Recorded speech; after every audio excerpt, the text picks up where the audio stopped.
Hello, everybody, and welcome to Chaotic Neutral Games and our ongoing D&D 5th edition, the Benefactor. I'm breaking with the regular format that I have normally got written down to stop the ums and ahs while I get into the stream. And I'd like to thank all of you for bearing with us whilst we did the blackout on Tuesday, and instead ended up hosting a black streamer instead, Surge Art. If you haven't seen his work already, the guy is a fantastic artist, and please follow him at Twitch, and it's SEAGEART. You also may want to check out another lovely person who I met during the last week, called I Am Brandon, and he is a queer person of color who is a really charismatic streamer and also a big part of the gaming community. And thank you for all of you who joined us and watched what we hosted. And we will be bringing the continuing Star Wars adventure this Tuesday coming. Before I get started, I'd like to take you to a different place in Illyria. We're going to stay in Vardencourt, and I'm going to take you to the city of Gullhaven. Gullhaven is kind of a city of thieves. It's under the rule of Lord Romanicus, who rules by fear and oppression, and his thugs wander the streets, reminding people on a daily basis of the consequences of disobedience, regardless of the consequences. Walking down one of the streets of Gullhaven is an elf, and a group of humans decide that they don't like her. One of them walks up to her, and because he knows there's little chance of him getting punished for it, he stabs her in the stomach. She falls to the floor, and hampered by her injury, she weakly says, "Someone help me, I'm bleeding." the human, not wanting to be criticized or punished for his clearly evil act, pulls off his left shoe and starts shouting, "I have a shoe! I have a shoe!" unimpeded by any injury. His friends see what he's doing and join the chorus. "He has a shoe! He has a shoe!" One or two of the nearest people saw the whole story, but anyone on the periphery looking into this scene only sees a loud and aggressive person declaring that he has footwear. They seem to have all the facts. His shoe possession is clearly demonstrated by him waving it in the air, and his loud, oppressive nature motivates them to look no further into this matter. The literal correctness of his statement has nothing to do with the essence of the situation. He has no reason now or ever to shout this obviousness except to silence the victim. He wants her to bleed. He wants her to be alone, to be unheard and secure his ability to hurt others in future. The defensibility of this bullshit all lives matter is irrelevant. It's only being said to drown out those who are delivering the necessary message that Black lives do matter and that we must change. I think sometimes we underestimate the power that we have. And I'm not talking about being white or hell, not being black. I'm talking about being gamers. I had an idea today that I put on Twitter, and you'll forgive me if I reassert it now. These bullshit hate tags that are being sent to muddy a message, to sow hate, to get in the way of the change that must happen. We can do something about it. And I never thought I would get a moment of wisdom from it, but I got it from the K-pop fan base. And so this is a call to arms. I want to call every single wizard, cleric, and rogue, every half-elf, half-orc, tiefling, Goliath, and tabaxi. Whenever you see one of these hate tags, I want you to smash in there with all the fucking content that you have. I want to see your character art. And I want a nice line that's going to work properly. And I'll tell you how to do it properly as well. Make sure that you hashtag the hate tag, but don't hashtag the good tag. We're trying to smash the bad tag. Fill it with content that so muddies their message that those fuckers aren't going to stand a chance. Because if you think the K-pop community can turn around and throw a bunch of content in an hour, a minute, oh, prepare for fucking shock and awe. You saw what happened when Critical Role went and did a fundraiser. We raised millions. And we can do exactly the same now. We can bombard these hate tags in such a way that you will see nothing of the original hate message. Just make sure you do it the right way. Put in lines like, Mog only has an intelligence of 4, but he knows hashtag all lives matter is bullshit. He knows that no hashtag Black lives do matter. We're in an information and misinformation war. There's a famous quote that I got off Civ 6 because that's where I get most of my quotes from. And it says, if you don't read the papers, you're uninformed. If you read the papers, you're misinformed. The information war is nothing new. What it is bigger. And each of us has a weapon for the war in our hands and in our pockets. So we're going to go play a game. And we're going to have fun. And this is the last I'm going to speak of it. But I ask you to share this intro. We'll get a clip of it. We'll get on YouTube a shortened down version of it and join the fight. You can do it from your living room spreading fantastic art from fantastic artists and come together and make a difference. And so, all you critters, rollers, chaotics, and all you other lovely role players out there, it is my honor to bring to you episode 75 of The Benefactor.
And we're back. Hello, everybody. Hello. So, let's get started, shall we? Before we properly start, I would like to start this session with another message, and that is fuck Bobby Kotick. Ah, yes. I've heard of this recently. Yes. Thank you. The man gave himself over 30 million in bonuses, and they laid off over 800 people. And all of those people earned less than a quarter of his 1% of his earning. Welcome to big business. Anyway, gaming industry is even worse. I hate it. It's not just gaming industry, Felicia. It's just all of capitalism. Anyway, it's just capitalism. Let's get this back into Illyria. As the folding ship 1 or folding ship 2, you need to name them, starts to crest over various waves. We can see Foldy. No, we're not doing Foldy the folding ship. Yes, Foldy the folding ship. McFoldingson. We are not doing Foldy McFolding ship. Yes. No. McFoldy. Bricky the brick ship. Ships are supposed to have proper names. Boaty McBoatface. Like the Indefatigable and the Enterprise. So the compact. Yes, the compact. This is not a terribly made American car from the 1980s. This is a precision piece of engineering that folds into a box. Yeah. This is a transformer, damn it. There you go. Yeah. Exactly. How many fucking Transformers do you know that's called Transformy the Transformer, son? I want one now. They have no imagination. That's all I'm going to say. It sounds like the moon of Transformers. Sorry. Yes, not enough, Nick. That's exactly. We are not enough. I am deeply disappointed in all of you. You're always disappointed in all of us. It's not hard. It's not hard. Yes, it's not hard, but equally... HMS Floaty Brick. No. The ship will have a proper name. A real name. As your ship is cresting Usually over... the captain is the one naming it. Oh, yeah. Well, currently your captain is on board your Commodore, I believe you named her, Nick. Your Commodore currently isn't on the ship. So as the ship crests over the wave, you can see, well, you're all asleep, but the camera can see that on a bunk, sleeping very, very soundly, is Farewell Benebones. The motion of the ocean being far more comfortable than a rickety caravan. And he is, for the people who have as much perception as he does, notices that as the ship is going backwards and forwards, so is Farewell. As there's a slight ripple over his skin, being made of mostly water himself. Eclipse is asleep in her hammock, her tail lolling over the side, flicking backwards and forwards for whatever is going on in her dream. Glory, according to the other players, is snoring like a chainsaw, but like a diesel truck. Felicia. Like a diesel truck, sorry, yeah. But I will leave that to Felicia because I get in enough trouble with her as it is. No, we have all spent enough time shacked up and camping with Glory's character to know the truth. Yeah. The snorer. She is a big snorer. She's an absolute snorer. And she denies it, but we keep The only reason her. nobody else knows is that Farewell ritually casts Zone of Silence over the top of her so that everybody can fall asleep, and then by the time everyone's asleep, the spell's run its course and no one wakes back up again. Yep. And the final one, although there's a couple more books in here because there aren't too many cabins on the ship, is empty. You can see that Cora's bedroll is there, and it's completely empty. And that's because Cora currently is sat on a set of wooden bleachers with Enola, sharing a bottle of good summer wine and a small amount of food with Enola, as they are waiting for Cora's mount to be brought to her. Cora, what are you talking about? Oh god, yeah, we were talking about griffins. Oh boy. Oh god, headspace. Get back to where we were. Right. So, how often do these games happen? Well, I guess it would be considered seasonal, but it's not really. As I told you, the seasons are different here. And it's more power waning and power waxing, I guess. We're coming to the height of Father's powers. And soon it will become more unseelie, and the Winter Queen will have more jurisdiction than us. There is a border zone between our lands where it is constantly in flux between summer and winter. And at the moment, Father has more land. During these games, he will have people compete and try to exemplify his nature. And those who win gain some of his power. He distills it from him when he has it into those that he favors. And he knows that he can rely on them to serve him when his power is at its weakest. Okay. So, how do you ride a griffin? Carefully.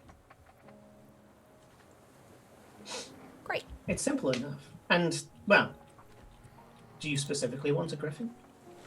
I thought that's what they were riding griffins, and we mentioned a griffin, didn't we? Griffins what other options are there? And she points. You can see that 5 mounts are being brought to you. There's a griffin, quite a small one. There is a Pegasus, so not a unicorn, and certainly no horn. It is a regular Pegasus. You can see what seems to be some sort of fey drake, like a large pseudo-dragon. I say large pseudo-dragons because pseudo-dragons are normally quite small, the size of a puppy. And this one is about the size of a mastiff. The fourth one is a bird, but it seems to be like a bird of paradise. It's tons of colors and things, and it seems to have at its beak, it seems to have a light coming from its beak. And then finally, there is another hawk type creature. This one completely gold all over, beautiful gold skin, not kind of metallic gold, but a kind of dull gold. And this one emanates light from its entire body. Would you like to come and have a look? Yeah, actually, some of these look really cool. I mean, all of them look really cool. Wish I could take some of these back. Maybe we should fly to where we're going instead of sailing. Be very... When you're powerful enough, you will be able to make them. At the moment, they kind of only reside here. Okay, maybe in 300 years then. I'll walk over towards all the pretty birdie things. Point of order, you don't know this, but when you said 300 years, Enola was like, yeah, it's kind of fair. Because 300 years for her is nothing. Yes, the woman you love is immortal. Yep. She takes you down to the mounts, and the griffin, upon your approach, nestles down to the point where its feet are tucked underneath it, and so all you can see is the wings over the top, like a duck that sat down. And it seems to be looking at you bright-eyed and with great interest. I'm going to get you to roll at the end of this description. The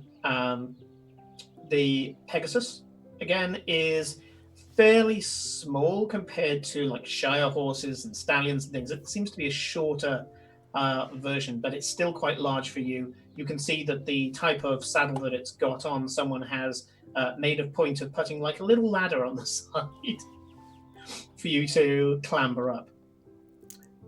The pseudodrake, as I say, is larger than its contemporaries, and seems to be. Oh, sorry. The Pegasus, just completely passive. It's just standing there looking at the sky.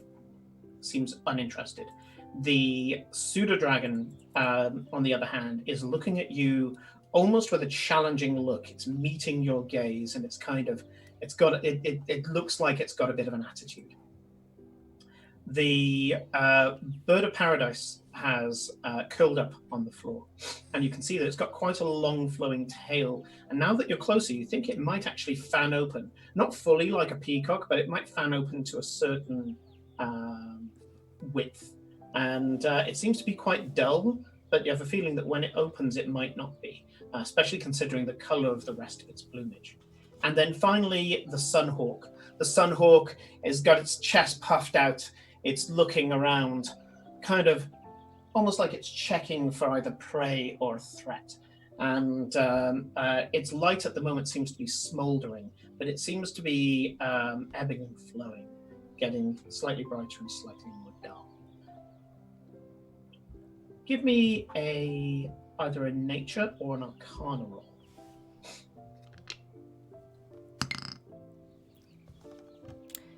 Okay, of course, she's prepared except for the character sheet. But I rolled an 18, so we should be pretty good. Good. Let's see, what is better though, arcana or... Did you say animal handling? No, there isn't. Yes, there is an animal handling. Yeah, there's animal handling, but this isn't it. Animal handling doesn't let you identify species. It's either nature or arcana because of where you are. Well, both of them zeros, so 18. Okay, so I'll tell you a little bit about their natures then. So you know that the griffins are incredibly loyal. They live for battle. They will never leave their owner.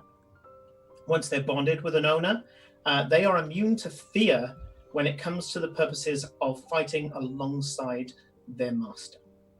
Not only that, but they also have the ability to gain certain defensive abilities with their master. Pegasi are inherently magical creatures. Their wing size is not enough, and their aerodynamic nature is not enough to be able to propel a horse-shaped object through the air. As a result, their wings are mostly for control through the air, but they do have a way of magically propelling themselves. They tend to be very strong, and they lash out with their hooves particularly violently. One thing about Pegasi is that they have a way of life bonding with a master, with a rider, if you're capable of doing so, and it allows them to resist death. So when Pegasi, who are fully Fey bonded, if they're about to die, they actually get a roll as if they have the undead resilience roll. So they do a Constitution saving throw, and if they get more than the damage that tried to kill them, they don't die. They just go down to 1 hit. Do I get the impression that I am being offered a permanent mount? Because I thought we were just trying something out, but because you're giving me all this information, is it because I'm choosing a permanent mount? And do I therefore am I getting that impression from people like choose your intended mount? Basically. At the moment, there's no one said explicitly that this is becoming a permanent mount. No. But you do have a feeling, because dreams have context knowledge, and the same is true in the Feywild, depending on where you are, and you're currently coming in through the dreaming. You haven't walked in through a Fey door. Because you're in the dreaming at the moment, you're inherently getting knowledge. The Feywild is telling you things. You know that you've never read up on these things. They're just popping into your head. Okay. Cool. The pseudo-drake requires a very dominant master. But they do have an elemental attack, or depending on what type they are, they can have attacks that stupefy, in slumber, or are able to cast illusions. Some of them can turn both themselves and their rider invisible. Unfortunately, you don't know which type you have until you bond with it, because, as with all things in the Feywild, all of these exist in potentia, as you as the dreamer will transform what that mount does. I'm going to roll. So the bird of paradise pops into your head because you passed the check, is a prism hawk. Prism hawks are capable of being resistant and conferring a resistance onto their rider of elemental damage. The elemental damage gets decided, I roll, at the beginning of each combat, as the colours in their plumage vie for dominance. Then finally, the Sunhawk.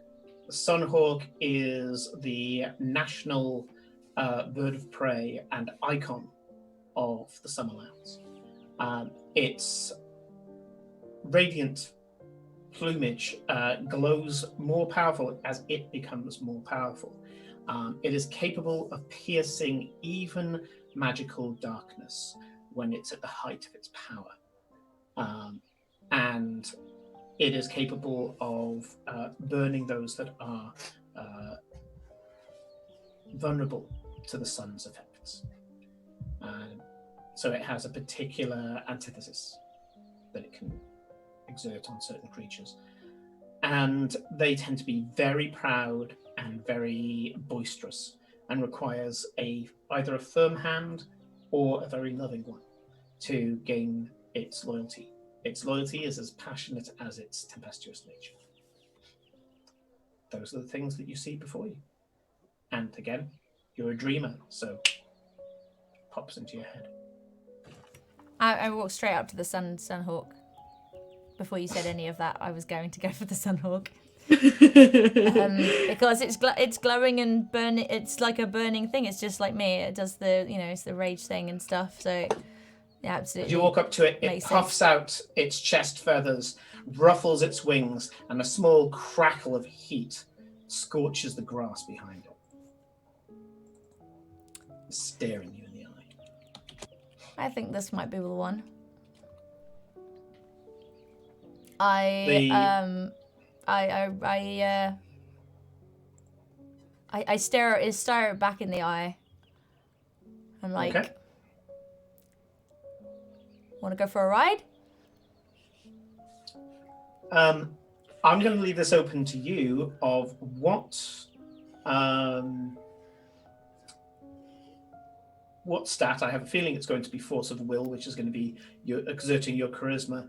Well, actually, that's not force of will, is it? It is a force of personality. What would you like to roll against the Sunhawk? I mean, I have an animal handling. But Sure. it's not. I mean, it's not probably as good as a charisma thing, but I don't particularly. At this point, this is an you know, intelligent creature. Animal intimidation handling. is high and deception are high, but I'm not planning. I don't want to intimidate or deceive this creature. So I want to see if it wants to ride with me. Basically, if it wants, you know, I'm giving it some choice in the matter. Basically, I'm not planning to dominate this creature. I would love to go ride it if it wants to go with me. Basically. So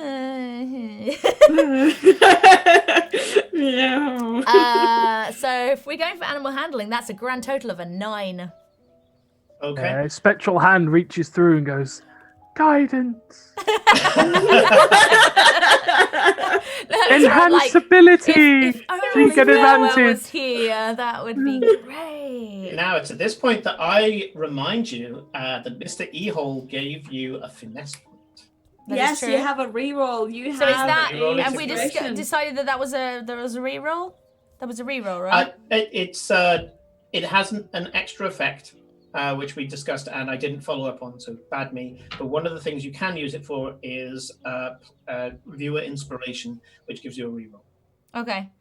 Now, do I change dice or do I not change dice? That is the question. Always. I mean, how bad was the roll? Possible to make. It was only a 6. It wasn't bad. To be honest, as well, I think that absolutely would work for Cora because she's just gone up to these intimidating creatures and she's gone up to the one that's burning fire pretty much and gone, fancy right? You know, so I'm not It's a whole sure it matters. new world. Okay, but I re-rolled and I got a 19. So add a 3 to that and we get 22.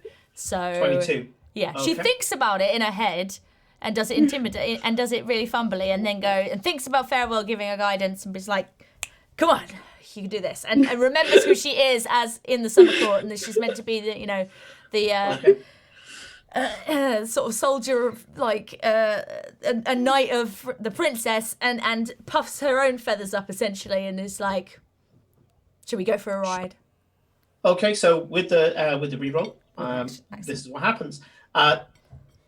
You go up, you give your offer. The Sunhawk stretches its wings, and as it does so, this searing heat, like the worst sunburn you've ever had, starts to pour over you, but you don't feel damage, you just feel a bit of pain.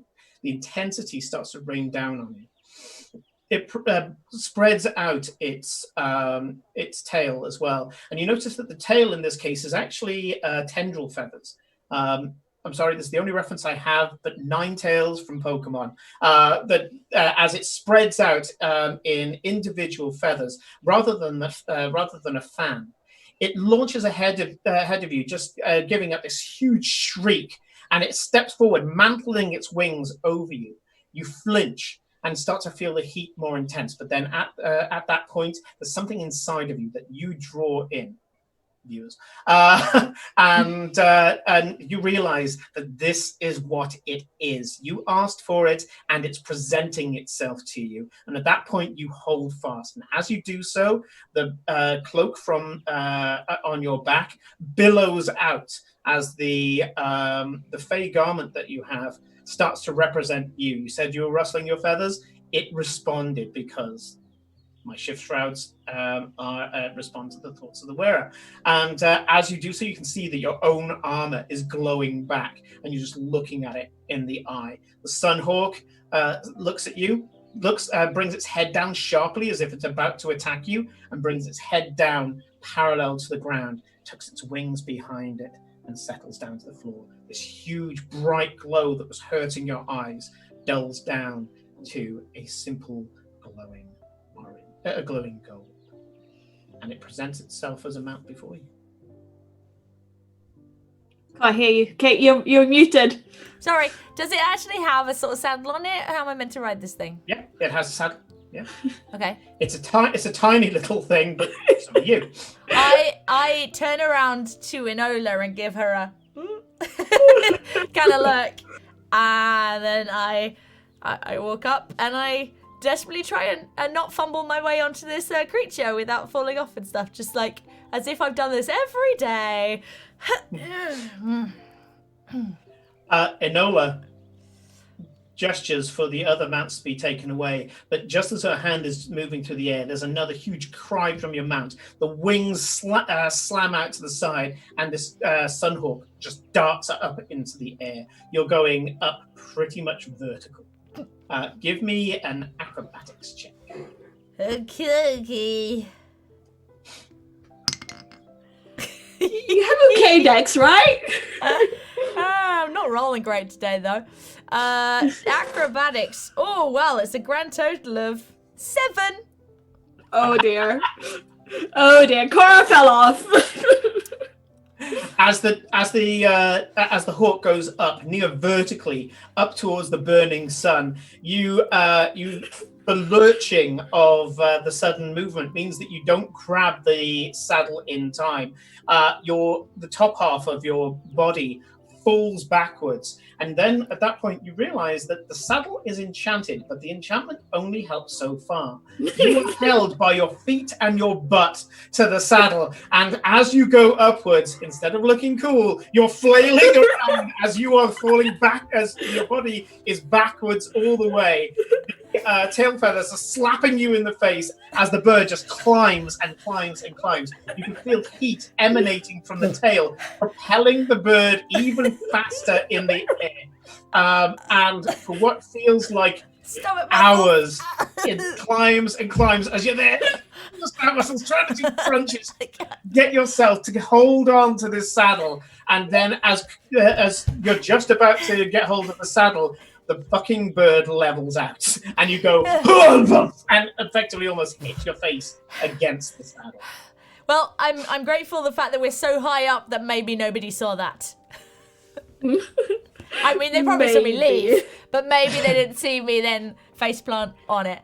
I'm like, I mean, silver lining is that none of us saw it, so. Oh yeah, none of you are safe there. Unless you're dreaming of the Feywilds. Yeah, unless you were dreaming up to. It'll probably be funny if it was this. Day night, and your partner saw it. It's fine. Another spectral voice appears. I see everything. My past perception is that high. My passive perception is so high, it can go past planar boundaries. The bird starts to coast along, and you take a moment to see around yourself, and you can see the twisting form of the Feywild before you. The Summerlands creeping out almost endlessly in every direction. And yet, weirdly, when you see the horizon, you suddenly are aware of other lands past it. Over the mountains to one side, you can see a huge huge herd of centaurs charging around in what seems to be a near oval set of plains. You know that weirdly, the way that you're looking at it, the way it's bending your eyes, you know that it isn't oval, and you know it's much bigger than the way it looks. And yet, weirdly, up here, you can kind of, it almost fits in like a perfect shape. You can see at the head of the centaurs, there is a centaur female with a druidic totem, holding it high in the air. The totem is of a tree being held up by another centaur, funnily enough, and carving, beautiful carving.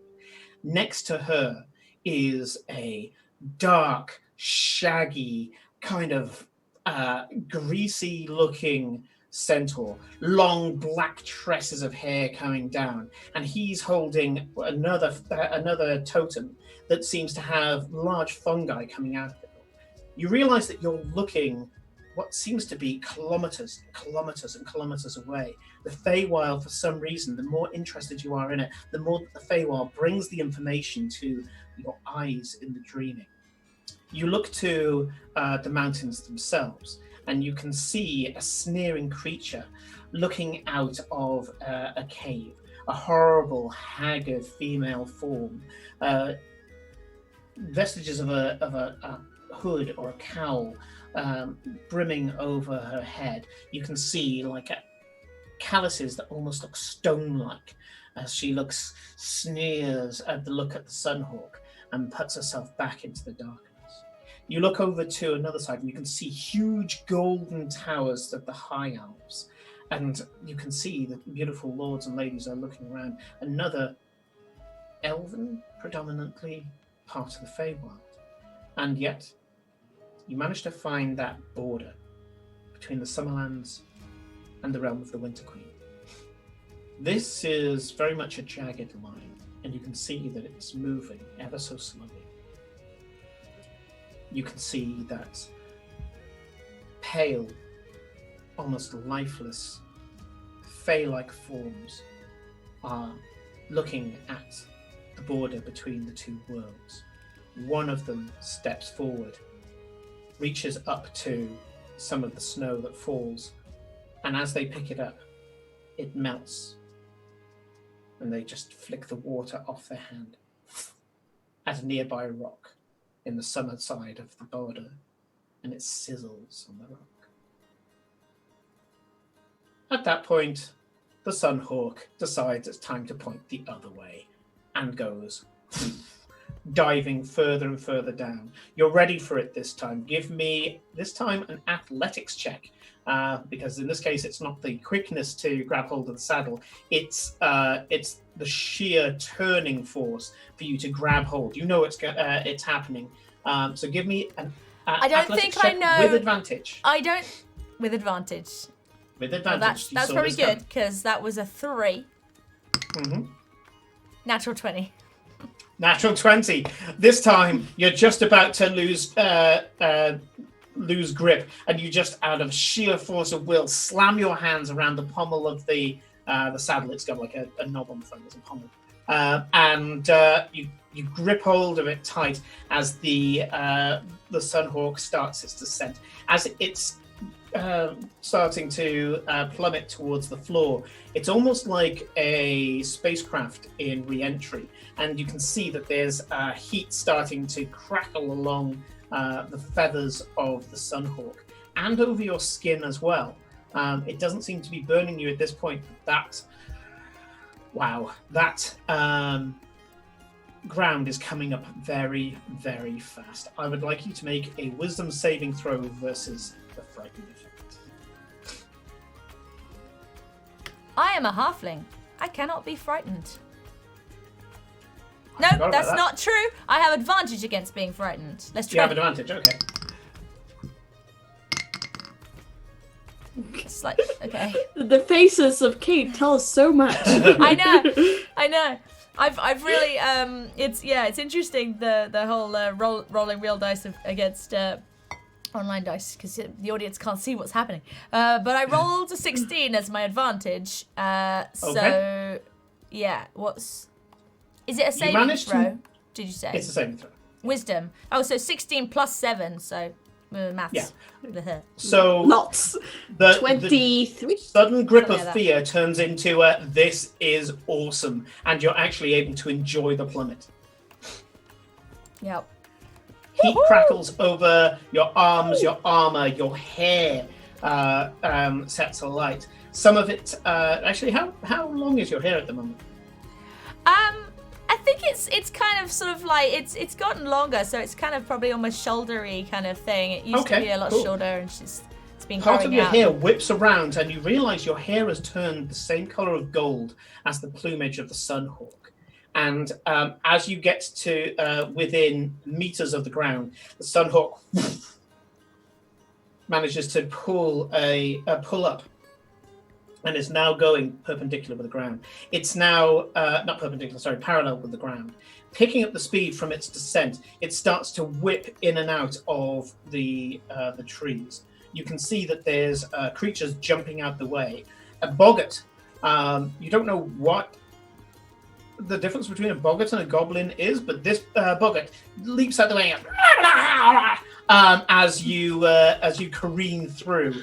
As you get closer to the mountains, Sunhawk banks up to kind of almost wall run, but it's more just flying very close to the mountainside, and you can see a bunch of red caps pick up lumps of this volcanic rock that makes their ruddy metal boots and their weapons, and you can hear them going and throw down these deep red ore chunks at you. None of them manage to hit the extreme speed at which you are traveling at the moment. It banks around once again, gains some height, and now flies over the top of the canopy, and is now keeping a nice leisurely pace compared to the G-force that you've been put under, and lets out a cry of what you can only consider to be joy. Me too.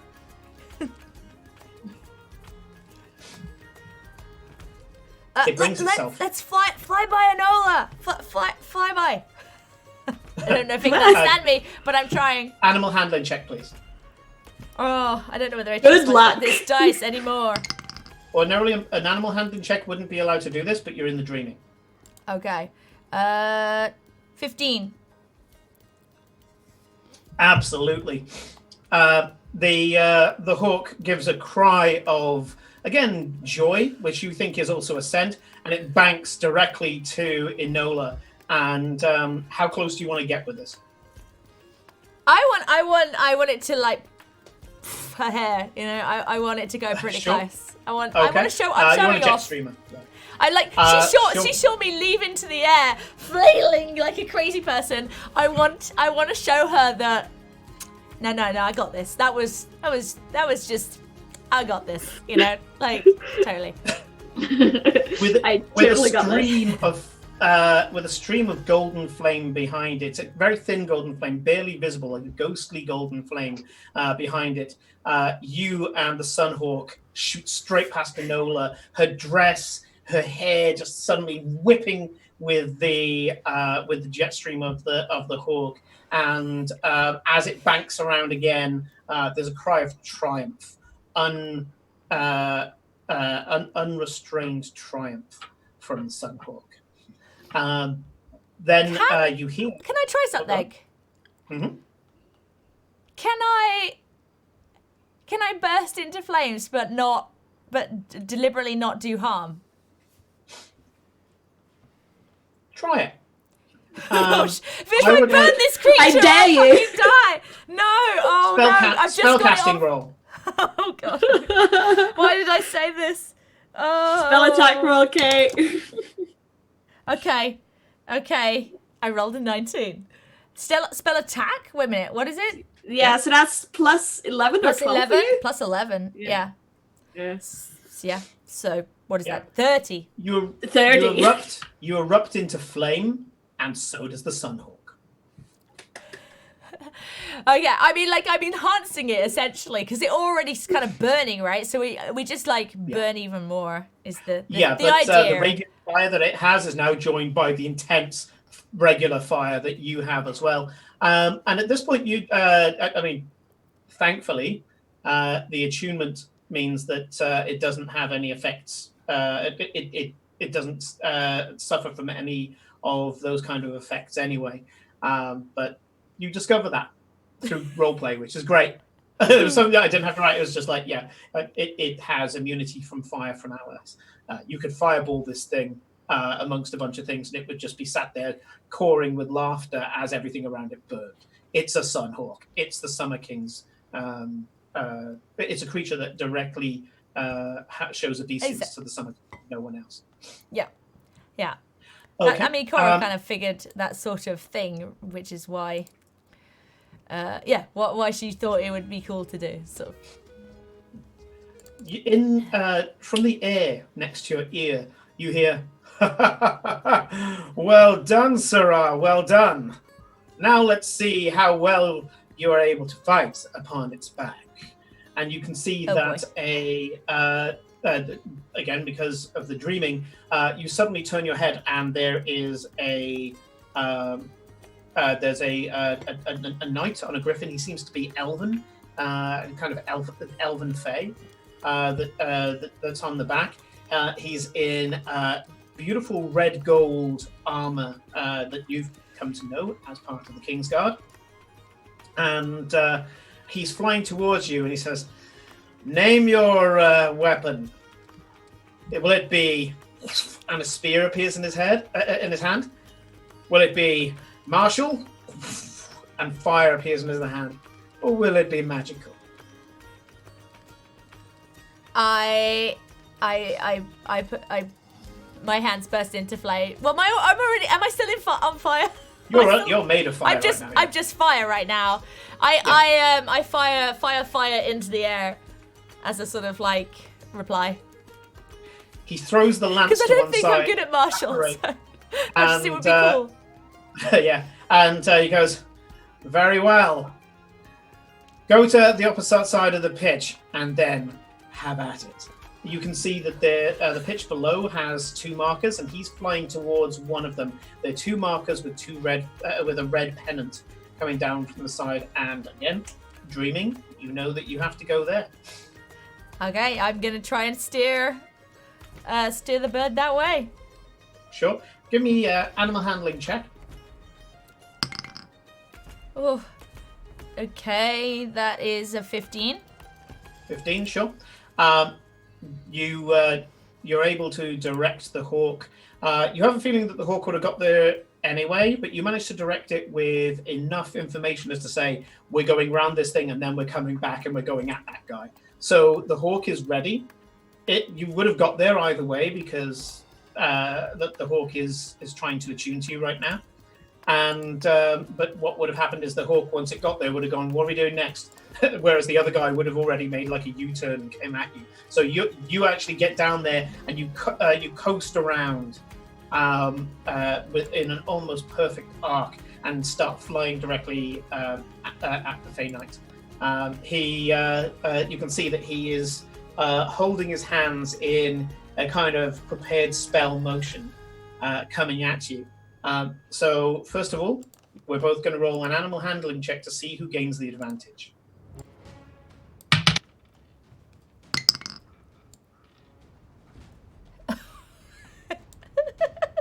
I'm going to re-roll that one. Okay. 18. Okay. Unfortunately, he got a 21, and you're there kind of coming straight at him and going, "Hang on, this is stupid.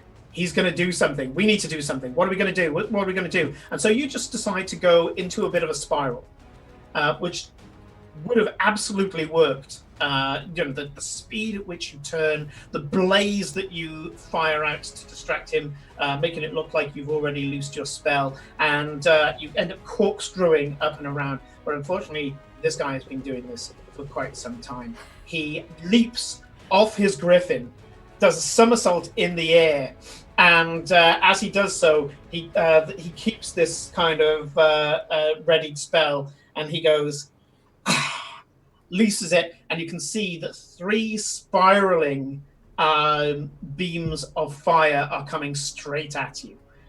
So what's your AC at the moment? 16. 16.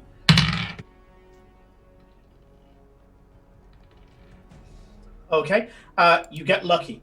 2 of the beams end up coursing because you're corkscrewing, and this is a spiral effect. 2 of the beams go almost like it could shave you right next to you, and you just watch as they go, these 2 ribbons of fire. The 3rd one hits you for...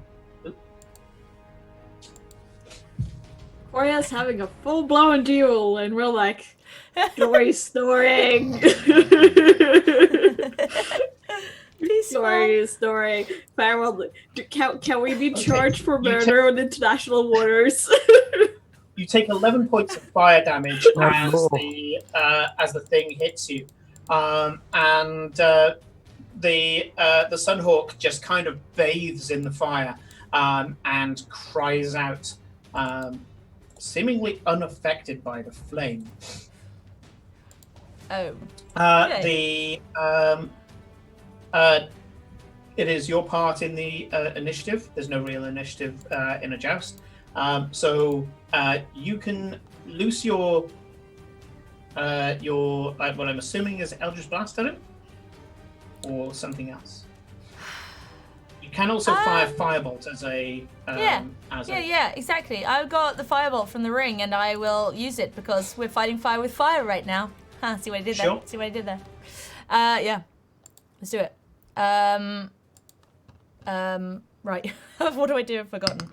What is life? Thank you, Corinne. 14. So, where's my action? Where is my fireball thing? It is. Where is it? Do I not have it here? I have it, don't I? On.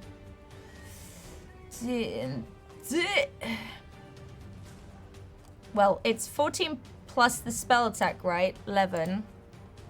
Hold on, I'm just making sure I dig out the right stuff.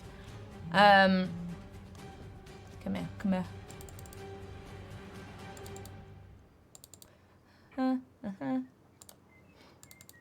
We haven't done any dice rolling for so long, guys. I am totally forgetting what I even do.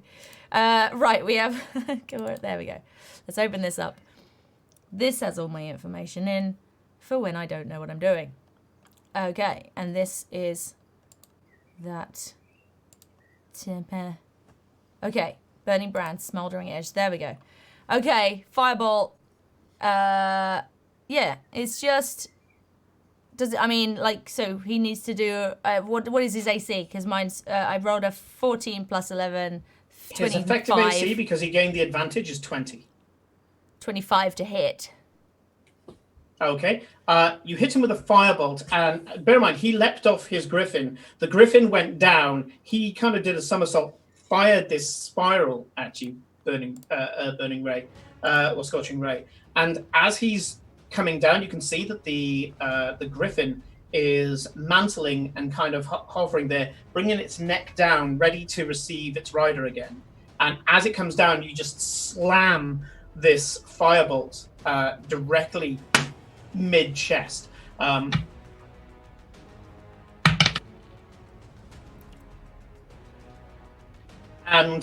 he misses. So are you going to unhorse this guy? Well, how high are we above the ground? You're around about, I would say, probably around about 80 foot in the air. As he goes past the griffin... If he missed the griffin, could the griffin still catch him, or is he going to go splat? Well, in this case, the griffin's hind legs lash out behind it, grabbing hold of the Fey Knight's armor. The Fey Knight manages to do a flip and flips onto the griffin. He banks. You both pass each other, and you hear this sound in your ear. Very well done. Very well done. That looked awesome.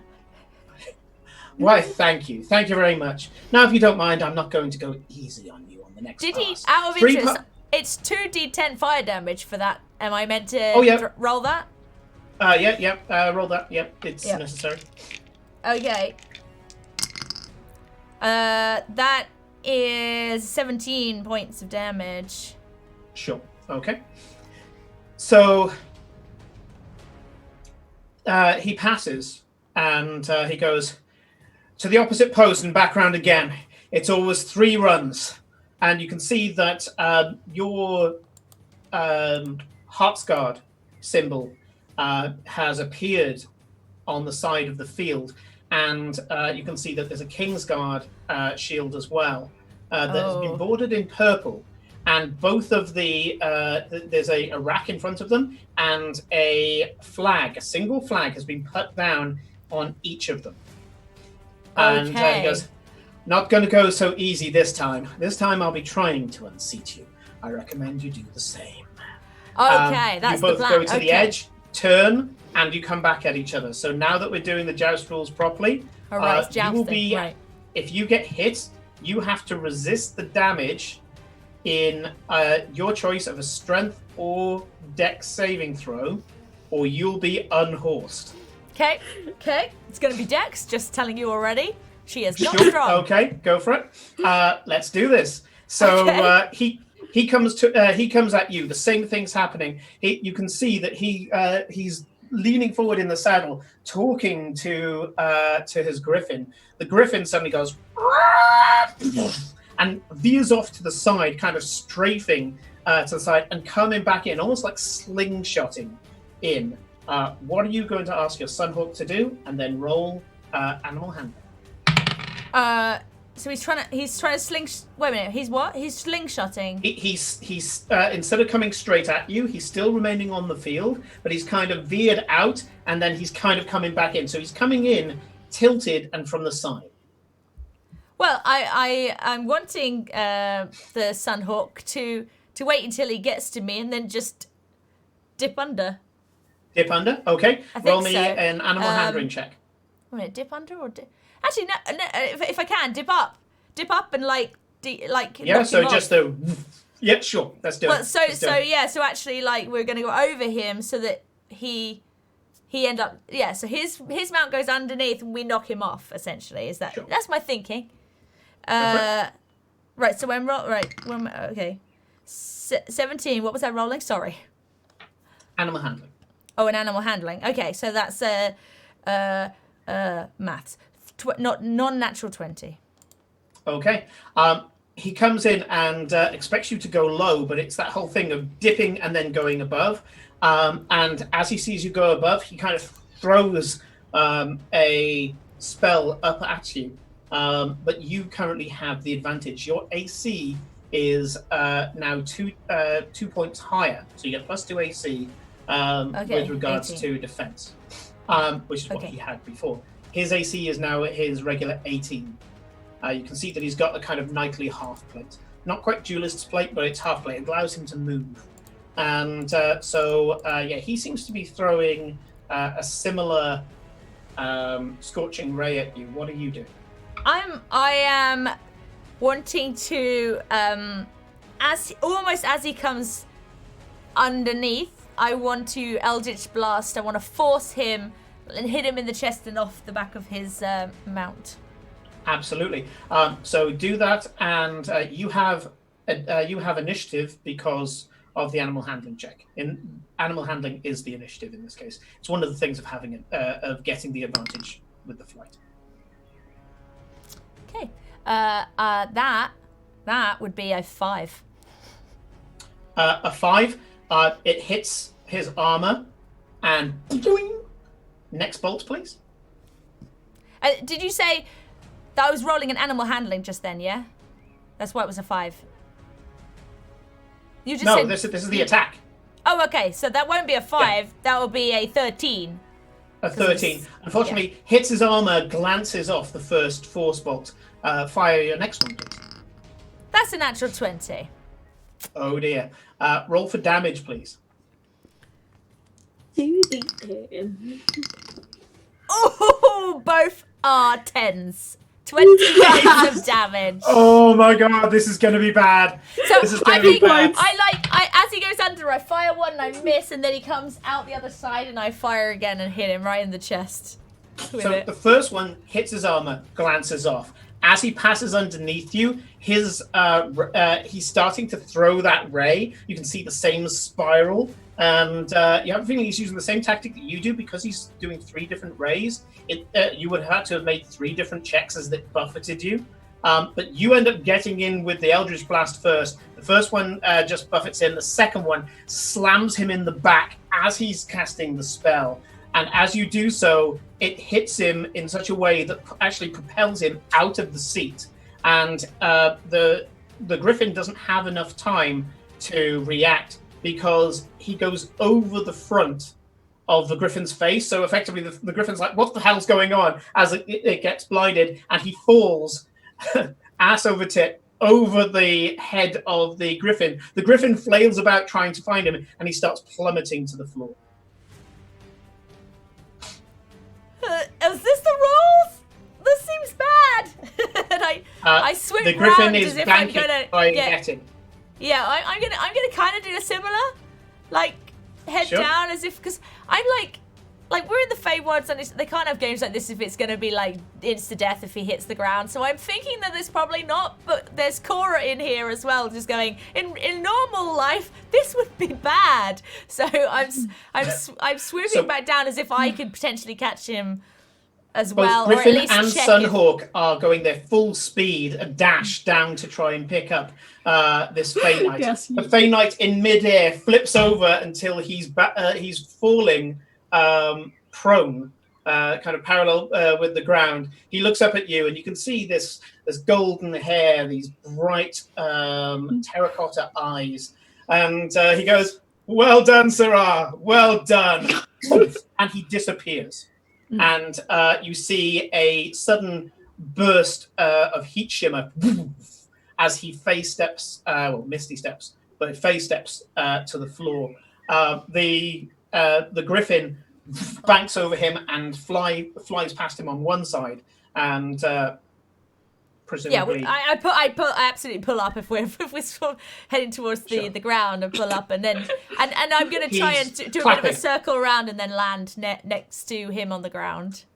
Yeah, you can see that 3 flags have been placed on yours, and he, as he's clapping, he points to the herald and does that motion, and a flag. Just a white flag gets placed over his shield, and he bows to you and walks towards the podium where Enola is. I do, yeah. I'm like, is there like a crowd around and everything? Are we in a sort of arena with loads of people? No, watching? this is all there is other Fey Knights that are dueling. And one or two of them seem to be looking at you, but most of them are just in the This middle wasn't of the real duel. thing, was it? This was Yeah, like this a is practice thing. this is the practice tourney ground. Yeah. I kind of like, if I can, we're walking up. I'm staying on the bird's back for now and walking towards Enola. Sure. Or doing like a hop fly the thing or Sunhawk something is over. strutting itself forward. The tail is spread out still. These tendrils of feathers crackling with heat. And Enola says, "You didn't let me give you my lady's favor." Didn't need it. And I give her a wink and jump down off the bird. She looks super offended, but you can tell it's mock. And she turns and says, "Sir Callan, maybe next time I will give my favor to a more courteous knight." He smiles, this huge mischievous smile. And now that you're close enough to look at him, he's kind of old. You have a feeling he's probably a few thousand years old. And he says, "A good match. Certainly a very good match. Sakura, your reputation precedes you and is well deserved." Thanks. Good to know. I don't know if you can hear, but I apologize for whoever's playing brass arpeggios somewhere nearby. I'm picking kind of old. Yeah. Can't hear it. That's fine. Okay, if you can't hear it, then that's great. But I can hear some very familiar arpeggios that I used to do when I played brass. Sir Callan introduces himself. Kindly old knight who seems to have this subtle kindness. He's positive, but you can detect a certain amount of ennui. And very early in the conversation, you can see that his eyes start to glaze over. And later on, Enola will point out to you that he's somewhere in the region of 17,000 years old. And she kind of points out to you that some Fae have a problem with their immortal nature, and he's one of them. Sorry, I don't know what you mean by that. What do you mean? What? They have a problem with the fact that they are immortal, or with their immortal nature? So he's bored of life. He starts to get bored of life. Right. but he, throughout the entire conversation, he seems very fond of you. He relates some tales, some anecdotes. He seems to genuinely value your company. And he seems to look kindly on you two as a couple as well. Very supportive, very, very happy individual. But wistfully. There's bittersweetness, certainly, in his character. The rest of the dream goes by with the usual visit to Enola stuff. The tender, the fun, the wild. And your body starts to fade back into existence in the prime material plane. And there's this sudden woof, woof, as the gentle existence of the Feywild gives over to the grey and brash and physical nature of the ship at sea. Everybody else, you feel sleep leaving you, and you are on the ship. It has been several days. So, what are you doing on the ship? Well, Throwing a pillow at Glory to wake her up to stop her from snoring. Yeah. It's been about 6 hours, and even Farewell's like, this is beginning to take the piss. Yeah. You don't snore, you're delusional.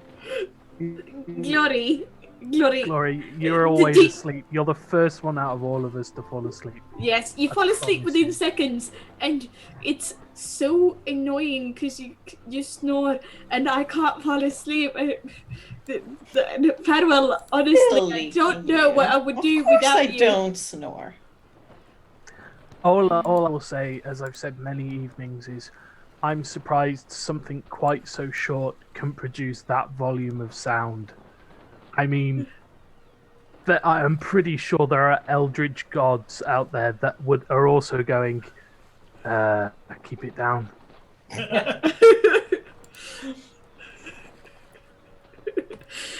Yes, Glory. We're not just not being mean. You honestly, I'm. Yes, I know you're trying to make a joke, but no, I'm not. We're really serious. It's serious. It's super loud. It is. And maybe we could find an enchantment that helps. Yes, maybe it's like a personal little silence thing that only silences you. Just in the hammock or in the bed, like a blanket that you throw over yourself. Hammock of silence is a new magic item. It's like the nose peg of silence. Open the airway useful opener as that of would be in assassination attempts, I do not believe it is a good idea. I mean, it's quite useful. Better to useful stop her because, snoring than to cast silence, surely. Yeah. Well, maybe to be you fair, could it just only find a lasts way about an hour, and then you can usually sort of kind of sleep through most of it. But it is a good thing. Isn't there if you ever something stop. wrong if you're snoring? Maybe Glory needs to. Maybe you got sleep apnea. Yeah, maybe there's a Feel way called to out open the I'm a really airways. bad snorer. Both of you two are really bad snorers, so I don't know why you're putting this on me. Probably because they've been told this before and they're trying to put it on someone else. I don't snore. I'll hold my hand up and quite happily say I don't snore. Yeah, as far as these two do. I can first hand tell you they do. Years of asthma and brass playing, I snore like a chainsaw. It's terrible. I sound like a Harley. You're worse than that. Not even the fucking earplugs worked. I still heard both of you. It's mainly Simon.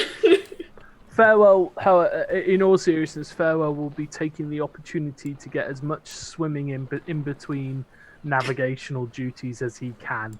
Yes, we just have a rope connected to Farewell so he doesn't fall behind. Yes. No, because he's got enough stuff to catch up, and it quite literally will just be walking up to the edge and just going, whee! Sploosh.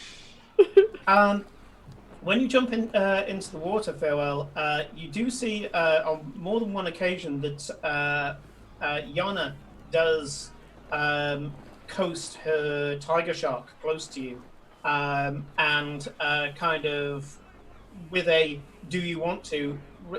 Reaches out to your hand. Yeah, Farewell will quite happily take it. Behave, peanut gallery. Look at him. You got this, Farewell. Totally watching over the side, guys. You got this. You got this, Farewell. We believe in you. The second that her hand makes contact, if you reach out, the second that her hand makes contact, there's a sudden lurching sensation as she pulls you onto the back of the tiger shark, and you're now in this swirling whirlpool tunnel of churned air and water, and you can feel like the power, this arcane power from the saddle that she has on the tiger shark, ripping through the water faster than you could ever hope to swim.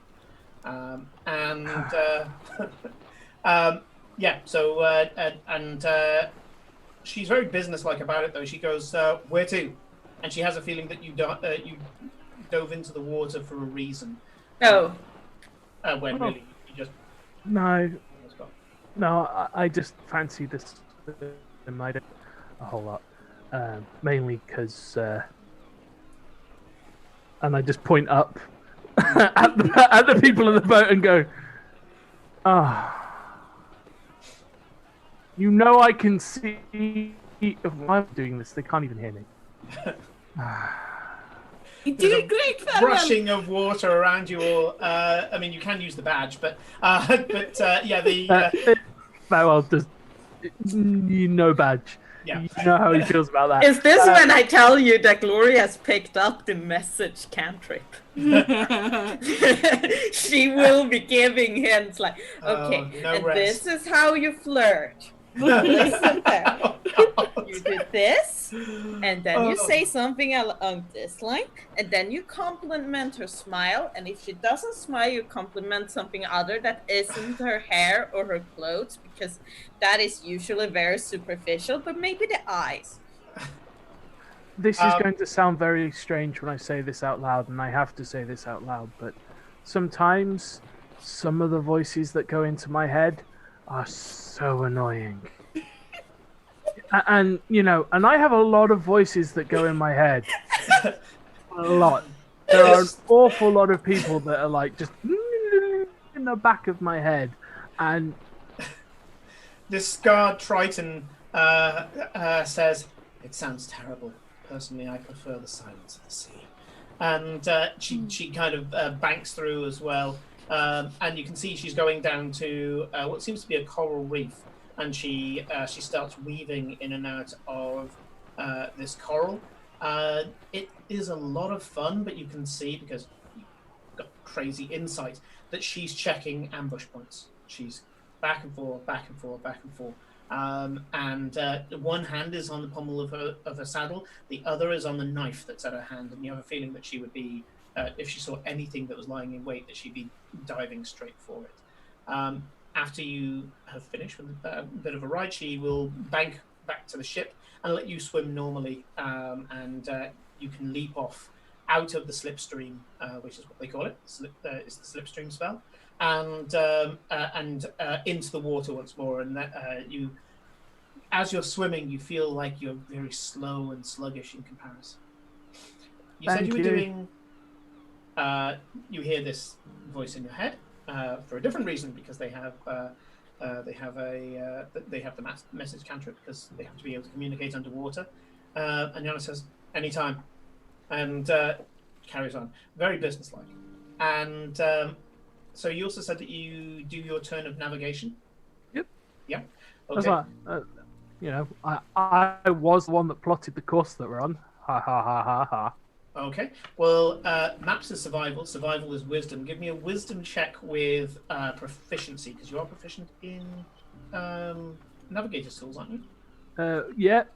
Well, not navigator's tool. I'm proficient in survival. In that case, it's just a wisdom check, no proficiency, if you're doing a navigation tools check. Okay.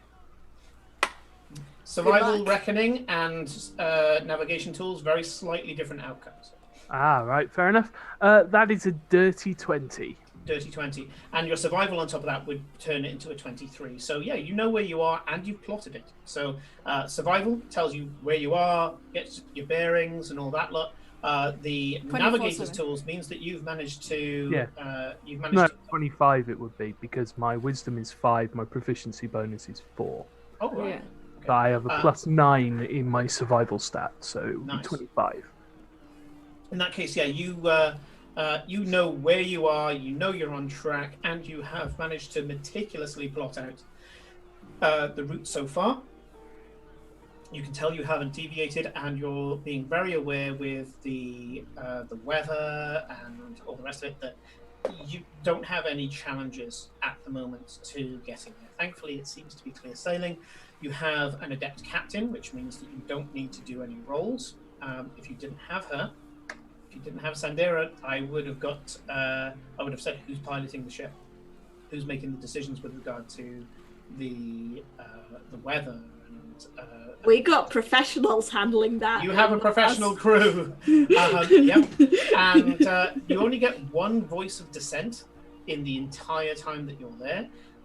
They start talking about the direction that they're going in. They start gossiping, because crews always gossip.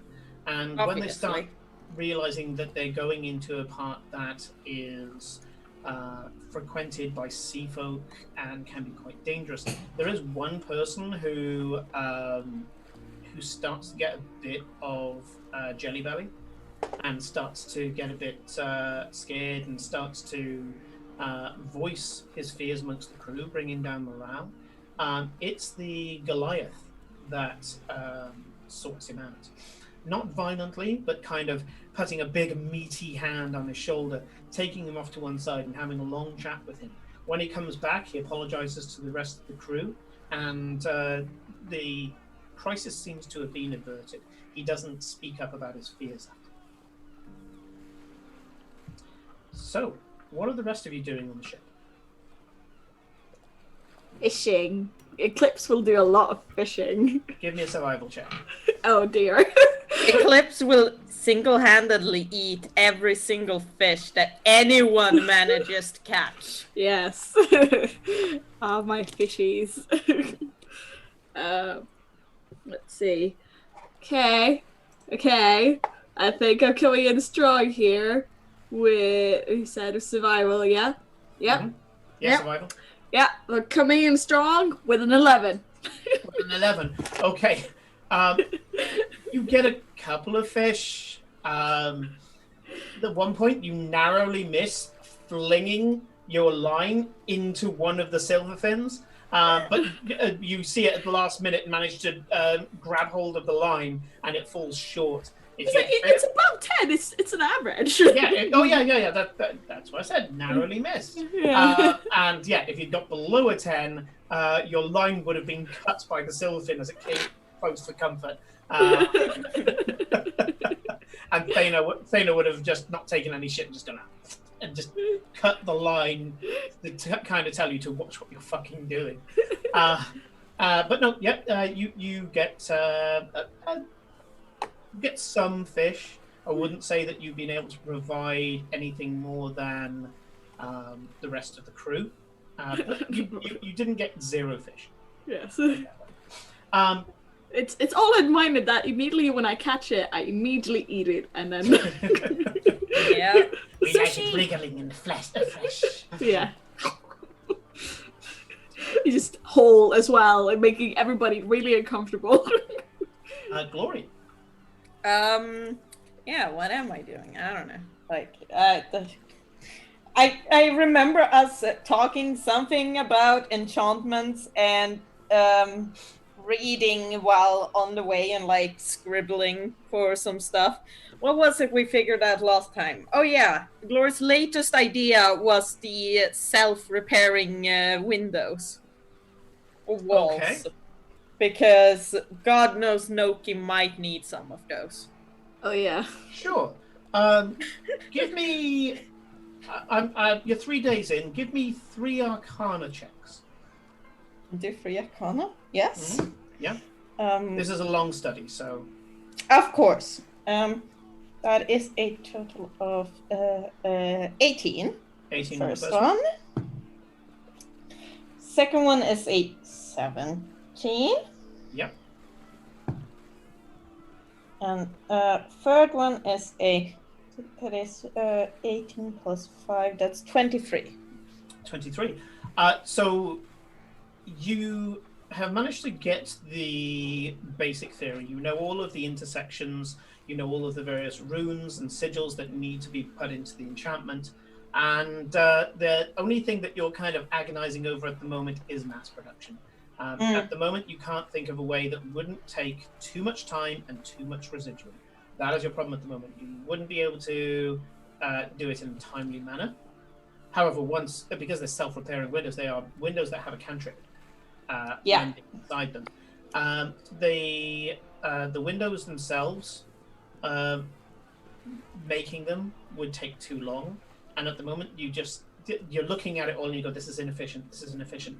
You know how to do it, it just would take an absolute ton of residuum to the point where the glass would pretty much sparkle with gold dust. Which sounds really pretty, but the idea was to have a regular looking window that just repairs itself. So, yeah, you've got quite far in the theory. It's just refining it down to the point where it wouldn't take pretty much every penny that you guys have. Yeah. So sounds good to me. Somewhat of a progressive way. You can put days towards this, so now that you've got the theory, or whenever we take a downtime, or I say, oh, you travel 5 days, just turn around to me and say, Simon, I'm spending those 5 days on the self-repairing windows, and I will progress that along. So I've got that down on my phone now, and once you hit the threshold of days, I'm not going to tell you what it is, but when you hit the threshold of days, you've got the windows. And you will have learned a way to do it that would probably take, I guess, when it's done, it would probably take around about a week per window, and probably wouldn't cost more than, say, about 300 gold per window. Yeah, that's reasonable. Yeah. Okay. So, anything else you guys want to talk about, or are there any members of the ship that you would like to speak to? Not specifically, but I know Cora because she started doing it on the last trip, and because she's been named freaking Commodore or whatever, I think she's gonna feel like she needs to up her game a bit. And so I basically want to hang around with the captain and try and learn as much as I can about being on a ship, and actually just start to study a little bit, because we've suddenly started being a bit more seabound, and so she'd like to actually understand what she's doing instead of just doing it for show, basically. So where she left off before on the other ship, she's going to kind of pick up there a little bit and try and learn some more stuff. This is Proficiency Vehicle C that you're learning, and if you want, you can put all 3 days towards it. You can get bonus days towards it as well. So I've got my little tick sheet here. Give me a, let's see, it's going to be a,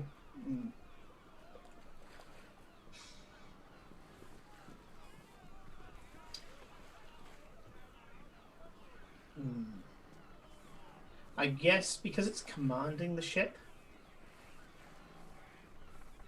I must admit, I'm treading into territory here. It's commanding the ship in general, isn't it? Not necessarily piloting the ship or. Well, I think Cora started with the piloting last time. I'm pretty sure she did piloting was a specific time. Yeah. Okay. Give me a dexterity check. If you're going to be leading from the till, let's have a dexterity with proficiency. Dexterity check with proficiency. So I add my dexterity and my proficiency to it. So that's right. Yeah. Still, it's 11. 11. Okay. You get 3 days worth of education, but you don't get any bonus days. Okay. So I've now got 6 days at a DC 10, nothing bad happens. just nothing great happens. You've got 3 days towards it. You haven't got proficiency in vehicles C yet. No, but wait, do I have 3 days or do I have 6 days if I had 3 days before? Or did I not get 3 days before? You got some days before, yeah. So Okay. I'm adding to that. Yeah. Oh, okay, fine. So you've added, yeah, you've added 3 days. You haven't added any bonus days. If you rolled like a natural 20, for example, I would have said that you plow yourself into it and get double the days. Sure. Should I make a note of that I've got 3 days in this thing? So that I can tell you. You had 3 days there, 3 days back when you went to the island. So yes, but I mostly did it, I think, on the way back. You've got 9 days. Yeah. I'm going to say that. I'm happy to say that the whole journey. So you've got 9 days total. Okay. 9 days in piloting ships. In proficiency vehicle C. Yes, Lith. Farewell is navigating for us, so... You also have a tiefling navigator who has been checking over Nick's work and... Farewell's work, and has been very approving of Nick's talents. Farewell's talents. Yeah. So he keeps calling our PS4 an Xbox, and every time I must admit, I'm doing that now just to fuck with it. The only thing that Farewell I would throw something at you. The only thing Farewell working on, other than his sort of duties and the occasional swim, is those spells that I sent you. Yes. He'll be working them out in his book. So there'll be lots and lots of stuff. I'm pretty sure that even though it's gibberish, the drawn out somatic components, Glory would recognise. No, she wouldn't. Wouldn't she? Even when they're sketched? Nonsense scrolls. But when you look at it, Farewell, they are perfect schematics of arcane rooms and intersections. Mm-hmm. Cool.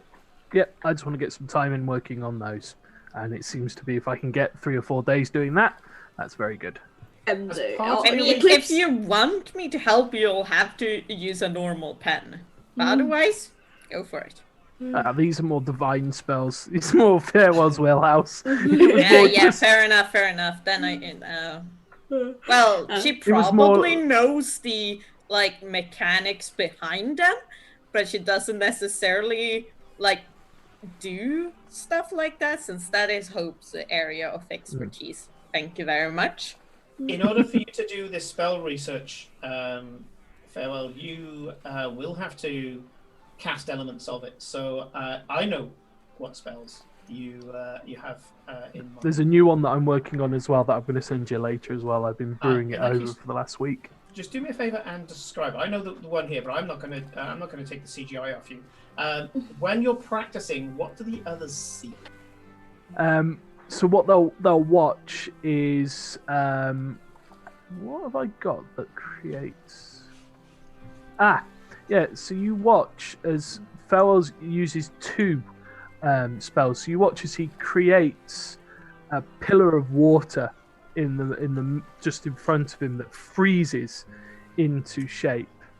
I was waterbending. Yeah, basically. I mean, there's got to, if you're going to be a Genasi, you might as well use the whole flavour. And of course, it's all back on Netflix now, so. Yeah. Well, it's been on UK Netflix for ages. Yeah. But anyway. I was going with L5R Water Shigenja as well, where they snap their fingers and there's a column of water that coalesces into a staff. It's beautiful. Yeah. So you see this frozen pillar, and then from its own shadow, whichever direction during the day it's cast, you watch as all of these hands and fingers begin to pull and bubble and roll over one another, top of each other, or like they're trying to sort of fight out, before eventually, over a course of sort of couple of days of being able to just manifest some physical presence, you watch as the top of the column shatters, and 2 spectral hands float back down into its own shadow. What are you doing?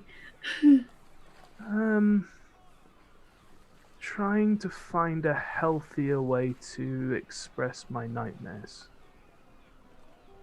Right. What were you Fair doing enough. before that was unhealthier? Not doing anything about it whatsoever and not sleeping. Right. Okay. 4 to 5 hours a day. Yeah, I that's sleep much better now. that's very good, Farewell. Very good. Nick, can I Not have quick an enough. Arcana check from you, please? Oh, I'm not very good at Arcana. It's Not intelligence. terrible. Actually, I would accept religion because of what you're doing. Oh, okay, Yeah, cool. actually, yeah, Religion sorry, is also intelligence. Yeah, but I'm proficient in religion, so. Yes. There is that. 17. Thank you, religion. At 17, you are definitely feeling like you're controlling this spell, and with a certain amount of practice, you would be able to do it. I will give you the opportunity, Nick, that you can cast this spell at disadvantage. Let me just check. Yeah, we never did decide whether or not it'd be a save or an attack. I think Yeah, that was one of the yeah, things that we were talking about. It'll either be disadvantage on you, or it'll be advantage on whoever's saving. Let me just check. That's how villainous arcs start. Very true, Sean. Yeah, it would be a wisdom saving throw by the target. So, was save. So.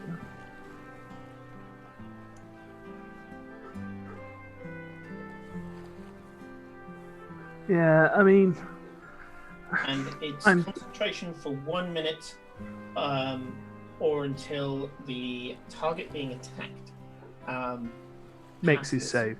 Yeah. Passes the save. So I'm going to say you can attempt experimental spellcasting with that now, but they would have advantage on the saving throw. Cool. Yeah.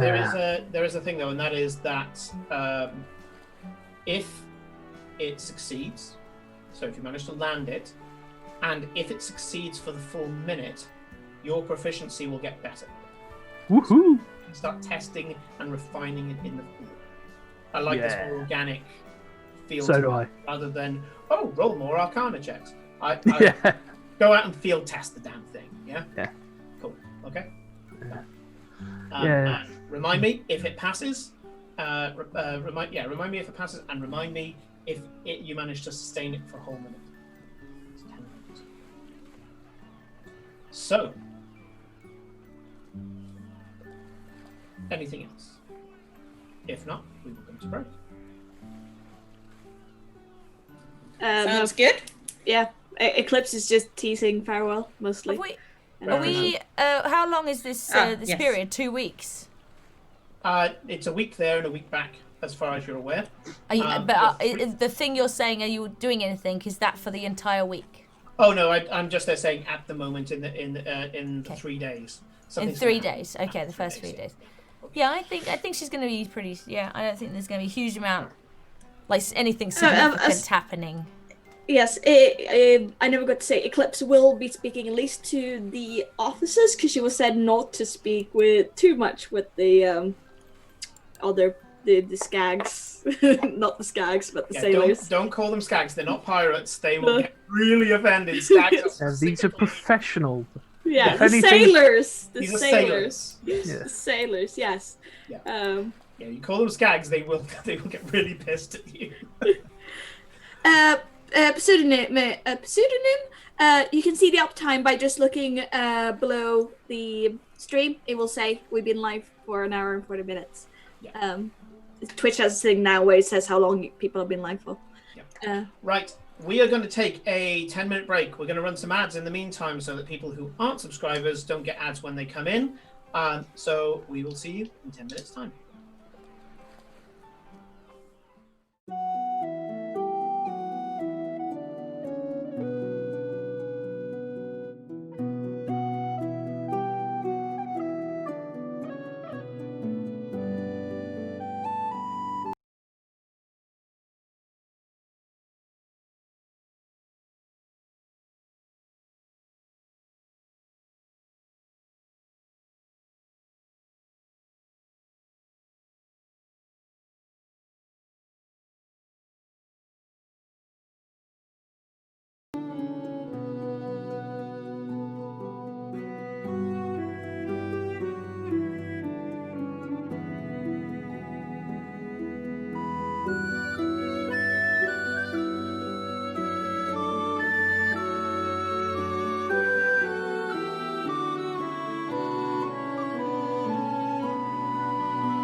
Sure. Welcome back, everybody. So, when we left off, he says indigestion because I rushed that coffee. Professional outfit, that's what we are. Super. Yeah. When we left off, you guys were in your folding boat, which is actually in ship mode at the moment, with your crew, Captain Sandera and Bosun Kayla, a pair of half-orc sisters who have been keeping control of your crew. And you've been sailing without a care for 3 days now, leaving the port of Goldastamount very gratefully when you realize that most of the people there are privileged dicks. And you have, scooting along by your side, 2 of the Silverfins. One of them is Yana, a scarred up Triton rogue on the back of a tiger shark. The second is quite an old and out of touch sea elf called Thana, who is on the back of a narwhal. They're coasting through the ocean using their slipstream saddles and effectively being scouts for you, checking out all the various ambush points. You're part of the way into day 4 when suddenly there's an eruption from the water, and almost screaming in your head, you hear the joint voices of Yana and Thana as they both simultaneously, these sea Amazons, simultaneously cry out, "Prepare yourselves, we're under attack." What do you want to do? Ooh, fun. Corinne, you're Helps muted. if I was about to say, helps if I'm not muted. I immediately doff my armor. So Sure. I pull it out my bag of holding and do my Iron Man impression. Sure. Yep. You throw the breastplate, well, it's a breastplate with everything attached. You throw the breastplate at your chest, and as it does so, it just goes. And you're now in full plate. And I draw the sword. Okay. Yeah. Which- You're drawing the scimitar, yeah? Yep. Yep. Okay. You have advantage on your initiative check when it comes. Yeah. What time is it, Simon? What time of day is it? It is 11 a.m. Okay, so it's not dim light. Okay. It is not dim. You just want to be a bat. Well, that That and she also does. my I have a spell, Shadow Blade, which works when it's dark. I just saw a bat outside. There's one flying around. Which side of the boat are they coming from? They point over to the port side, which is the left-hand side. Okay, so it's not the rear or the front or anything like No, that. they seem to be coming at you broadside. I run over and And you look. presume I it's want to under see the what I water can because see. you can't see shit. Right. I will send out my familiar to kind of locate them, and I will turn myself invisible. Sure. Okay. Your familiar is an owl, isn't it? Yeah, Athena. Sure. So she can. Athena skips over the thing, and she'll get her view in a minute. And Kate, what did you say you were doing, sir? I will see Athena go heading off and be like, and so I mentioned I'll talk to Awen and say, go see what you can see, and because I'm just shoots staring out. over the side of the ship looking, and I see nothing. You just said, right, that something's Yep. under the water. So I'm just So- gonna stand there at the edge of the ship waiting. I'll get my arms up, ready to like just Eldritch Blast anything that starts trying to crawl up the side of the ship, I guess. Prepared Just Eldritch scanning. Blast. Okay, that's Yeah. fine. So yeah, you're holding Eldritch Blast, and so Kate and Eowyn, I want you to make a perception check with disadvantage. For Both of us? Athena. I would also Both of like you, to do the familiar scout trick, since I also have a little guy who can do that because he's flying, because he's a dragon. Okay. So you send out your as yet unnamed shadow wormling Yeah. where both of the other familiars are flying over the top of the water. Your wormling goes incorporeal and dives into the water itself. Yep. And then I will hold a Freyner's Fang. Sure. Okay, you've got a Freyner's Fang waiting. So the following people do perception checks with disadvantage, and that I've is done. Cora, Enola, no, not Enola, Cora, Eowyn, and that's it. The Wormling and Athena roll a perception check straight. Yeah, because I cancel out the disadvantage by being an owl. Because you're an owl, yeah. Yeah. Well, because she's an owl. She's an owl. I'm not an owl. And the Wormling has dim light vision and has broken the surface of the water. So that's why he gets it. But it gets it. It's a shadow thing. Yeah. Okay, do you want to know good boy. the grand scheme of the perception checks that I just did? Go for it. Okay, Evil. for me, I got a 6. For Ooh. Enola, she rolled a 1. She doesn't get advantage on any of that, so she got 4. So we don't see shit. You can see that the light of the near midday sun is glinting off the sea, and in your direction. It's glinting, into your eyes.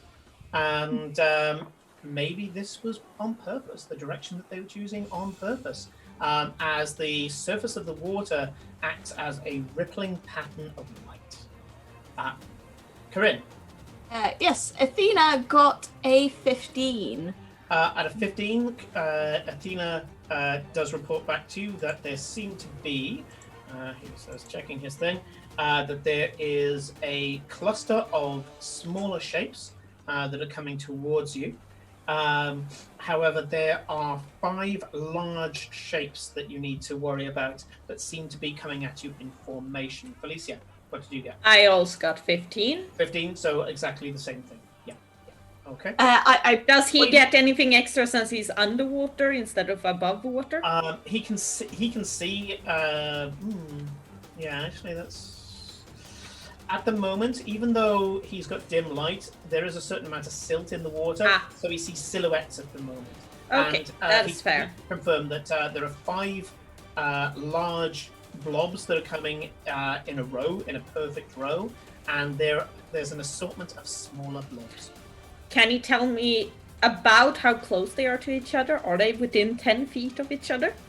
The large blobs, any 2 are within 10 feet of each other, but no more than 2. So if you were to launch between 2 of them, or if you were to launch at one of the blobs, actually, because they're a large creature. Okay, fine. If you hit one of the blobs, because the way the spell works is you hit something in 10 foot from that thing, which means if you hit a gargantuan creature, it's 10 foot around the gargantuan frame. Very weird. Yes. I just realised that spell gets better the bigger the creature is. So yes, go on then. Yes, if you hit one of the large blobs, the blob either side of it, as long as you don't hit the one on the end, blobs either side of it will be within 10 foot. Nice. Because they are in tight formation, I already said. So, Yep. Go on then. Go on, you got away with it. Are we acting in initiative or are we acting about to. before? I was letting people... Yeah, I was waiting for that too. Yeah, I was going to say, Eclipse is going to point out what Athena is telling her. Okay, you say that loud. I was about to say you can't do much more else now because Kate's prepared a spell, Felicia's prepared a spell. Eclipse is pointing Invisible. at the intel. Yeah. So everybody at least knows which direction they're coming in. There's no surprise round here. Neither of you are surprised. They are not surprised. You're not surprised. And Hello, it's Mira. interesting actually that. Hey, Mira. I hope you enjoyed your yoga. There's I don't know if you saw the tweet today, but there's actually no such thing as a surprise round. That's actually, Yeah, I did. I read that. I was very... of an old version. Surprised. We used to use the term, but it's actually just round 1, and you're Yeah. either surprised in round 1 or you're not. No one is. Yeah. Surprised. Well, functionally it's the same as saying it's a surprise round, but... Yeah, functionally, but it's better. It's Taste better. of potato, yeah. What- I was always going to ask is don't get if to they have are the within... surprise thing twice. Yeah, if they are within 30 feet of me, there is something I would like to do. If they are not, I will wait until they are within 30 feet. Okay, so you're preparing something for when they come within 30 feet. What's the? That's the trigger. What's the action? I'm going to use the shaped water cantrip to use a 5 feet of cube of water, and I'm allowed to change the direction of the current flow. And as such is that I want not backwards but up. You want to flick them out of the water. So I want to basically cause an up flow to drive them to the surface to make them easier to hit. Okay. You've been given intel from Corinne, so I will allow you. Would you want one of the smaller shapes or one of the larger shapes? I'm going to go with the smaller shapes, as I imagine that they'll die quickest. These basically Pharaoh's very simplest logic. Okay. We had to then focus on the big boss. Okay. As one of the silverfins darts out of the water, and this one is Thena. She dives in the air, and her narwhal points its horn down as if it's about to make a stabbing strike from above. You suddenly realize how good a choice a narwhal is for sea combat. It comes with its own lance. You watch as a terrible creature's head breaks from the surface of the water. The large row of jagged teeth, several layers, the narrow eyes, the sleek skin, and the fin upon its back as a Sahuagin throws a bone spear straight through the air to Thena. She ends up taking out an elegant elven blade from her side and smacks it to one side. She dives into the water, and you can see the slipstream re-engaging as her narwhal and that magical saddle that the silverfins have pushes it along as she kind of goes almost like a torpedo towards the creatures themselves. Roll initiative. Yes, that's roll initiative, everybody.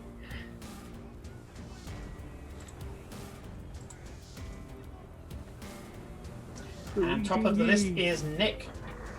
Oh, I need to need to do the dice. 21. 21, Wow. nice. Felicia.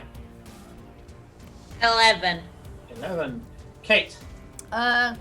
Gora was just blinded by the light bouncing off the water, so she got an 8. 8. And Corinne. 14. Okay. Good luck, guys. Wow, when your Okay. DM says that, Yeah. they either are worried they haven't balanced this right, or I don't even know. He's tuned this to the absolute nth degree. I have no idea what you're talking about. So, Nick, you're Yep. up. Go for it. So has my shaped water cantrip gone off? Yep. You chose one of the smaller ones, and I'm going to give you a luck roll because there's quite a few things in the water, including some things that aren't part of your encounter but are part of the background flavor. So give me a d20 roll. Okay. It's a 5-foot cube, by the way. So Oh yeah. if there are, if they are tightly packed, hopefully it'll get something. D20, 18 on the D20. 18. Okay. So let's see. 20 would have been that one. So yeah, with an 18, you suddenly gesture up in the air and you command water to just change direction, and you see a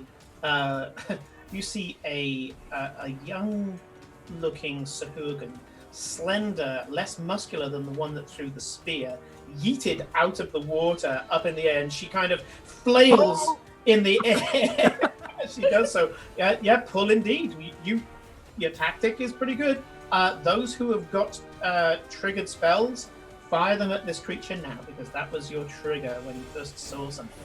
Yeah. Oh, Felicia, you held on for a large creature, so that it isn't, your trigger has not been triggered. But Kate, Thank your you. Eldritch Blast has. Also, Yeet. thanks for the subscription, Mira. Yeah, so when did you do that? Because I didn't notice. We didn't get it today. She's just saying she subscribed, so we gotta do it. She is a subscriber.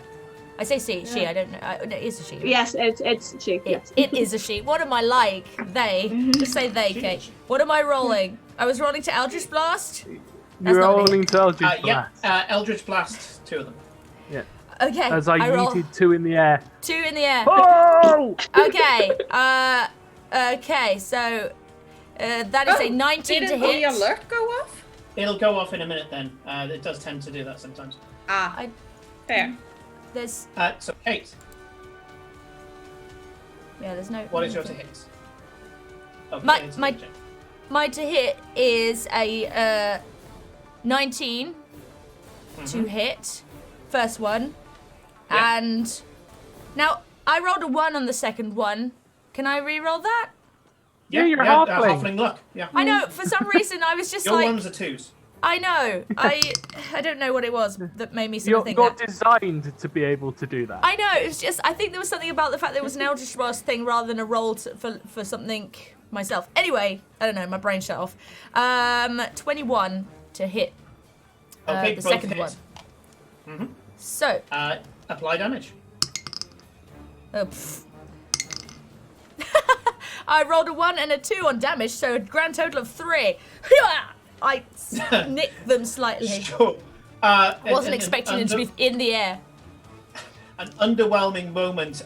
You see this thin, gaunt Sahuagin launched into the air, and it is a literal slap in the face as you telekinetically throw these bolts at her, and it just goes across her face, and she slaps back down into the water. From what you've seen, Farewell, the thing that the creature that you just yeeted out of the water has some paraphernalia at her hip and on her back, like on a lumbar region. And one of the gourds that you've seen there, you're pretty sure is like a healing gourd. I think you yeeted the healer. Oh, good. Which identifies there's a healer. That is not bad. Eating the healer. Yeah, I was there thinking, oh my god, she's going to be obliterated because both Kate and Felicia had things prepared, and then Felicia went for a large creature. Thank God for that. Right, so that is Nick, and the underneath the water, there's a sudden ripple, and this bubble, ghostly bubble, appears around the group. Right. Around their group? What group? Around the group coming towards you, there's a gigantic bubble. I'll just find out. It is it's 25 foot wide. Would any of us have any indication what that possibly could be? Let's see. It is a no. Okay, cool. That's fine. And it doesn't encompass the entire group, from what you can tell. Just a significant portion of it. And nothing else. Just this big ghostly bubble coming towards you at speed. And Eclipse, what are you doing? Eclipse is now. Did I get? Am I considered hidden, or do I need to do a? You're hidden. You're invisible. Yes. Yeah. Cool. I was wondering if you wanted me to do a hide check as well as being invisible, which seems kind of counterintuitive. You're just invisible. Yeah. Someone can try. You kind of do a contested hide versus or stealth versus perception if they're active, if they know you're invisible and actively looking for you. There's a big ship. There's tons of people running around. They don't know that you exist because you already turned yourself invisible. There's no reason for them to look, so they don't even get a roll, and that works in both directions. Yeah. Yep. And as long as I don't push over a camel or something. As long as you don't reveal yourself in some other. Yeah. So go for it. What are you doing? Yes. How far away are they? All you can see is water. Well, the people that are being yeeted. There was one person that was yeeted, and that person was about 30 foot away. 30 foot. Okay. I guess my best thing to do at the moment is just hold my action until they're in range for me. Okay. I assume within range of your lash knife? Yeah, within range of my lash knife. Sure. And okay. as soon as there anything shown, I will lash out, and Absolutely. that will be the end of my invisibility because it's only at 2nd level invisibility. It's still a good promising start. Yeah. Yeah, sure. Felicia, you currently have a held spell. If you don't want to lose that spell, I recommend continuing to hold it. Otherwise, you will have lost the 1st level slot. Yeah, I'll hold it. Okay, sure. Yes. In that case, underneath the water, you can see a sudden shimmering light, and it's almost tadpole-like, like a kind of tadpole will-o'-the-wisp, and it's coming straight for your ship. It hits the side of the ship. No damage. And you're reminded that your ship is a magical item. Magical items have got certain resistances. A folding boat is actually quite a formidable thing. It can be damaged, it can be destroyed, but it takes a lot of damage to do so. Yeah. However, as this will-o'-the-wisp thing hits your ship, the ship lights up like a Christmas tree. Nick, Farewell recognizes guiding bolt that's been fired under the water. Oh, not the whole. That wasn't like a Goku-sized, guiding bolt. Like no, it was a small guiding bolt, regular size, but underneath the water it looked really cool, really rippling. So that's what one of them did. And now this is the point where tower into the ocean. Yeah. It'll be like, how deep is the ocean at this point? It's like disappearing. You don't see any of it. It's like, we're going back to Subnautica. She makes a little underwater base. So the first creature to break the surface of the water at a distance of 50 feet is another Sahuagin. And you watch as this large fin, the fin almost the size of a man, breaks the water as this giant shark breaks the surface. Only a small amount of it, but enough to trigger Felicia's trigger point. On the top of that shark is a Sahuagin, and this Sahuagin has 4 arms. And you can see that this big hench, I can't believe I'm referencing another Pokemon, but it looks like fucking Machamp, is on the top, and you can see he's holding what seems to be a huge anchor made out of calcified mass. You don't know if it's coral or bone. It's jagged, it's nasty. And as he comes out of the water, he starts swinging this giant grappling hook and is going to be throwing it at the ship with advantage. But before that, Felicia, your action triggers, and Corinne, how far does the lash knife reach? Only 15 foot. Only 15 foot. Oh, actually, I think it's 20. Let me double check. It So says, you're waiting for a board. I have that one open. Yeah, 20. Sure. Yeah. Okay. So, Felicia, fire. Whoop, whoop. Okay, so first of all, a range check. Oh, that's a natural 20. Okay. So yeah, the giant shark only had an AC of 13, so it's kind of redundant. But you do get more stabby damage in your initial strike. So you pull this Frenia's Fang out of the air and throw this nasty-looking Dragon Fang at the giant shark.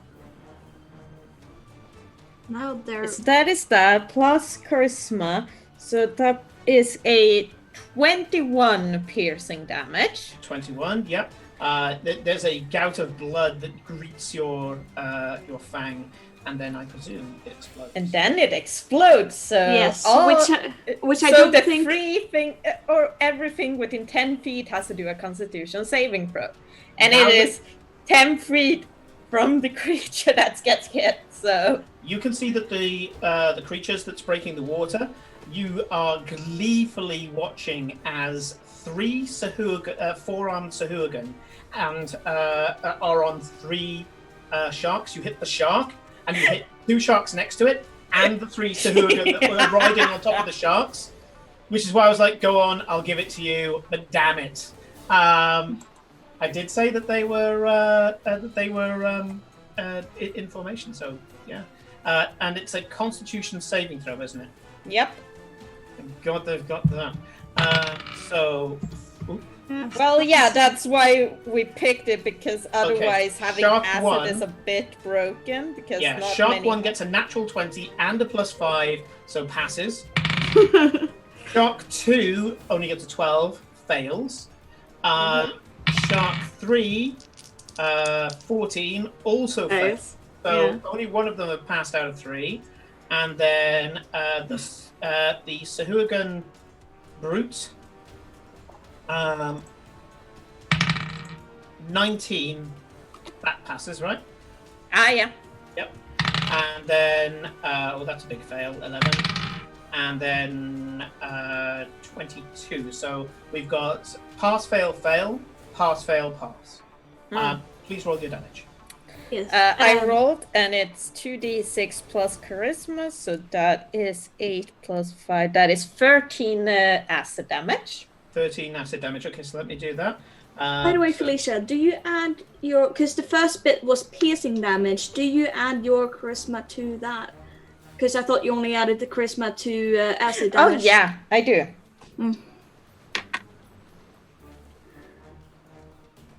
And then pass, fail, fail for the sharks.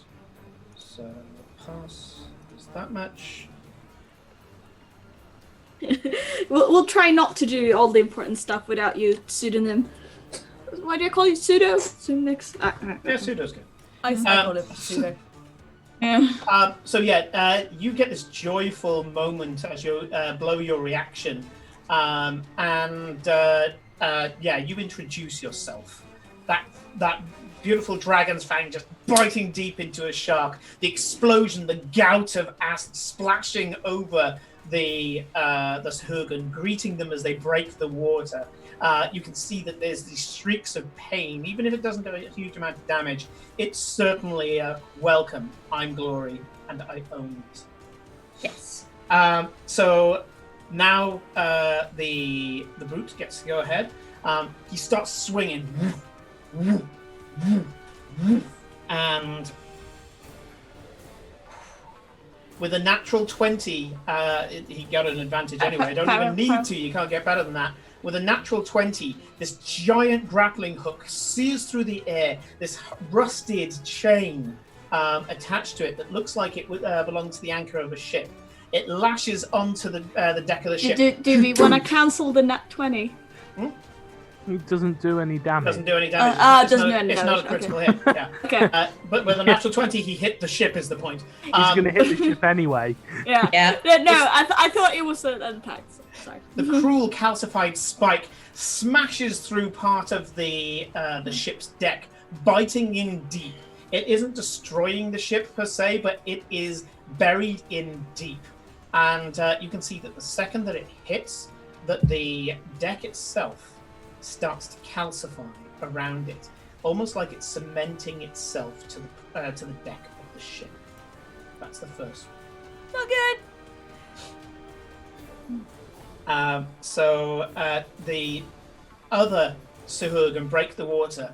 The two of the remaining ones also kind of shrugging off the acid, pulling out these huge, and never mind, they're swinging around these kind of 8 to 9 foot tall Sahuagin mutants are swinging round an anchor as big as a person. Well, it's a grappling hook as big as a person, and starts to swing this thing around. You know that you're a wide, broad-sided target. The DC to get this onto the ship is only 10. And you watch as the remaining 4 course through the air. So let's do it. So a second one hits. A third one hits. Fourth one hits. All 5 latch onto the side of your ship. Bye-bye, ship. We've got none that I pull out a brick going, should I throw it? This is what you've got to wear in a spare. We're just like, we'll throw the other one, turn this one back into a brick, then we'll be fine. Like, come on. That's a legit tactic. Maybe we shouldn't do that. Switch it back on again. Click, click. I mean, you can. We can't do that. We can just turn the boat on and off again. Turn the boat on and off again, and don't worry, all your crew will just dump into the water around swim. Giant sharks. So you can see that underneath the water, the silverfins are fighting. They're not going to be part of this fight. And you can see that the minion Sahuagin, and also not going to be part of this fight, are going to jump out of the water, and they're going to be attacking the crew and generally keeping them busy. Kate, you can see, just because you just pipped their initiative, you can see that the giant sharks are literally just cresting and coming back down again. And perception check before you take your turn. Wait. Oh, for fuck's sake! Right, dice gel for you. I just don't understand. I'm still blinded by the sun, so I roll a 5. Even worse than last time. Is really annoying. Clearly, they used the right tactic here. Yeah. And you can just see the 5 hulking creatures in front of you.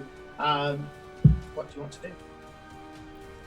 So all I can see is 5 sharks that are just cresting the You can edge. see 5 giant sharks. On the top of each giant shark is this big mutated Sahuagin brute. You can see that the water's starting to thrash now as the smaller Sahuagin foot soldiers. They are kind of like, if you take a turn, they will just die. They are not a challenge for you; they're a challenge for the crew. Sure. But we've got those 5 things. Are they attached to the things that are now hooked onto the boat? Yes, there are 5 large man-sized grappling hooks. Yeah. Around So about it looks like they're the ones that are about to 4.5 dive and foot. try and take us down or turn us over at least. I can't. You failed your perception check, so I can't tell you anymore. But you've got 5. But I can see 5 freaking man-sized things in the grappling ship. hooks. I just can't see what's happening out to sea. Yeah. But I know that there are why else grappling would hooks. they use grappling hooks? So I got an idea. So instead of looking at that, I'm going to look at the hooks, and I want to Eldritch Blast one of the grappling hooks and see if I can blast it off the ship. Absolutely. I've just realised I haven't got one of the things I need, so I'm just going to go grab it. Okay. Is it a you died sign? Yeah, you died. Yeah, The DM is finally away. We all win the combat. we all win. Obviously. Yeah, we all Everybody die. finds- While the everybody DM is finds away, plus Now 3 we have magical stare armor. at the beautiful face of Yeah. our benefactor, Renata Green. Yes. Yeah, we all now have It's plus 3 beautiful. magical armor, plus 3 magical weapons. Yeah, we've won. We're just saying we won at the end. Yeah. Pretty sure I'm at. And Wait, we all go up to Don't we level have 12. +2 magical armor by now? No, we're +1. Plus 1. We've had that for We a all while, go. though, We right? all So- go. Yeah. Yeah. Hey, no, Oh, I haven't had mine no. that You long. have +1. Yeah, I haven't had mine that long because I had mine made. No, but we all I were have given bracelets negotiated with ages ago. Simon and Yeah. combined a few things. Yeah. But then I went. Yes, I went Bear, out. we have 3 Armor character mode. emotes. I'm gonna put them here in the Don't know. thing. I can put And them one through. that is called guidance, because now that is a spell that is used at least once every session. Yes. Right, So I've we got my have a alternative glory DM one. screen up. We have Iden one, and We we should- have Eclipse one. We should Yes, we have should Glory add to Love, the guidance the one and actually item, write what guidance the on fuck? the emote. Yeah, that'd be cool. Anyway, combat. Right, Combat. I'm so Kate, blasting you- the anchor. go for it. Give me attack rolls, please. This isn't so much to hit as to finding vulnerable You're points also to- going there. They both rolled 2s. Okay, right. Bad I dice. have so Bad much dice. dice. Bad dice.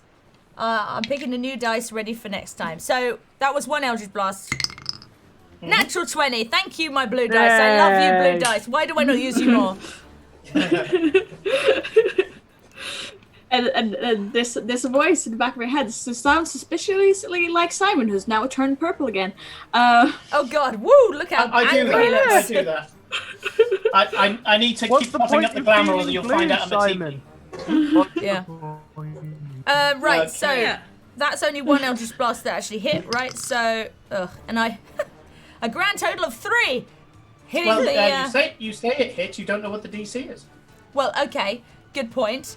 Well, I rolled a 31 to hit, and it's a So we're pretty freaking sure it's frick gonna off hit. That anchor hits. right next to me on the ship. So if it doesn't hit, I'll be I like, still get to say whether it hits or not. So Okay. yes. a natural 20 in the rules actually says that it's an Fine. automatic I have a hit. beard to stroke back Forget- now. you remember we have, yeah, remember we should, right, well, I only do 3 damage to it, so I chip off a barnacle, that's it.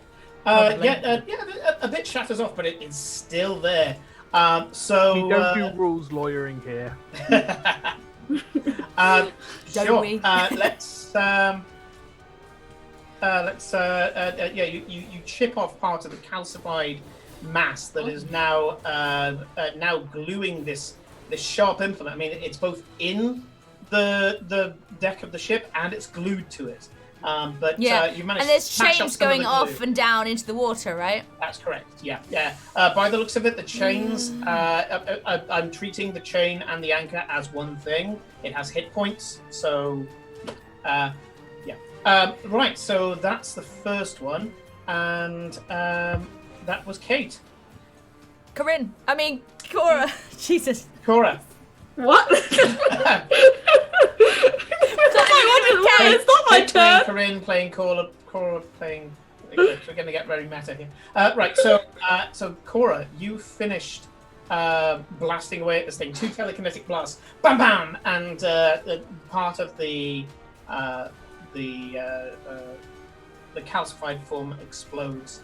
It's at that point the ship starts to lurch as the giant sharks that have the chain tethered to them are going to dive in an attempt to start pulling the ship over. They're not trying to destroy the ship, they're trying to capsize it. So, no.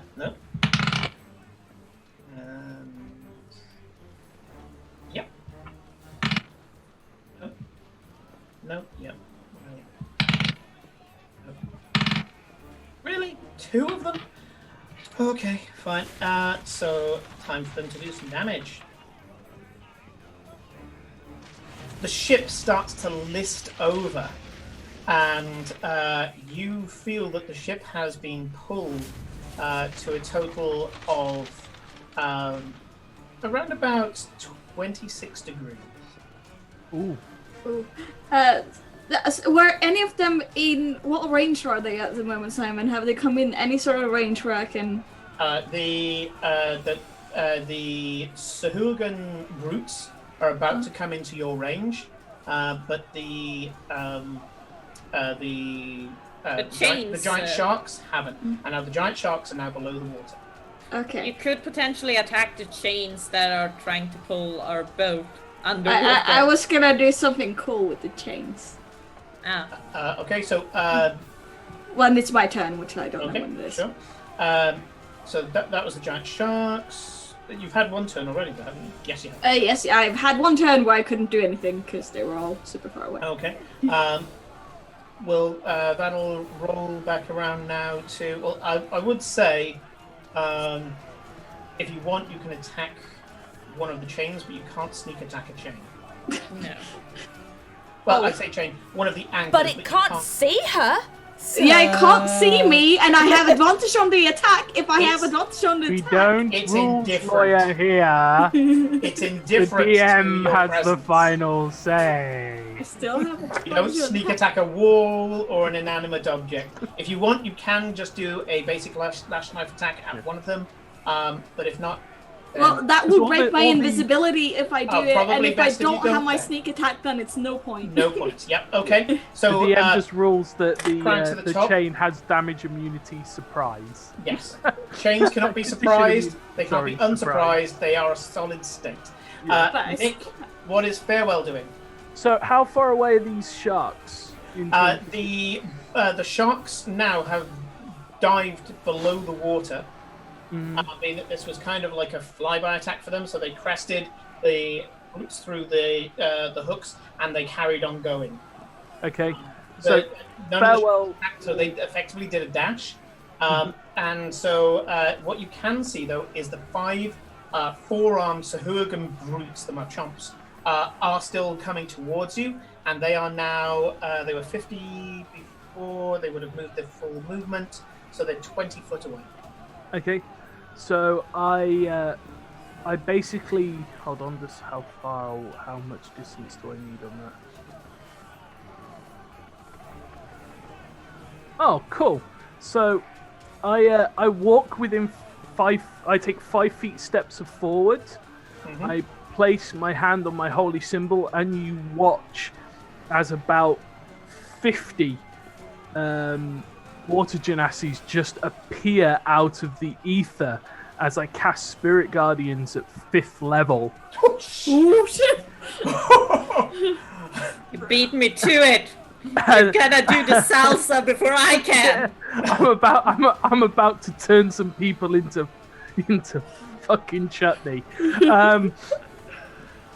Oh, hang on. That's 20 foot 5 from the feet. ship. If you want to do this, you either have to hang off the side of the ship if you want to hit them, or are you just doing it so that when they do come within range, they get the attack there? No, I mean if I need to go over the top of over the edge, I'll just fall over the edge. You're just going to jump in the water. Yeah, sure. I can. Yeah. I have a swim speed and I can breathe underwater. Why not? Yeah, Why why not? not? Yeah, and he's our tank. It's not And not healer. it's not the biggest concern for my character.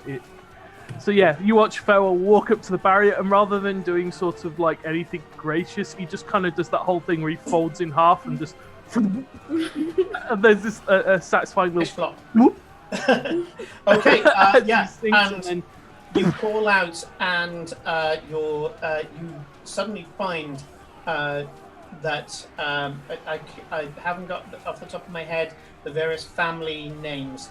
Give me some of the names of the families that were part. well, of it'll be family. more sort of rather than individual family. Imagine sort of ages, so you can see like almost like decades worth of different armors and clothing and Love styles. So it stretches through sort of an antiquity. So it's Yeah. more of that. So that there's very few that look like you see 1 or 2 look like Farewell did when you first met him, but then more and more and more it gets older and different, and it's So more everything from like armor or shell-like armor bronze. to some of them have got like and very chitinous and all that sort of stuff.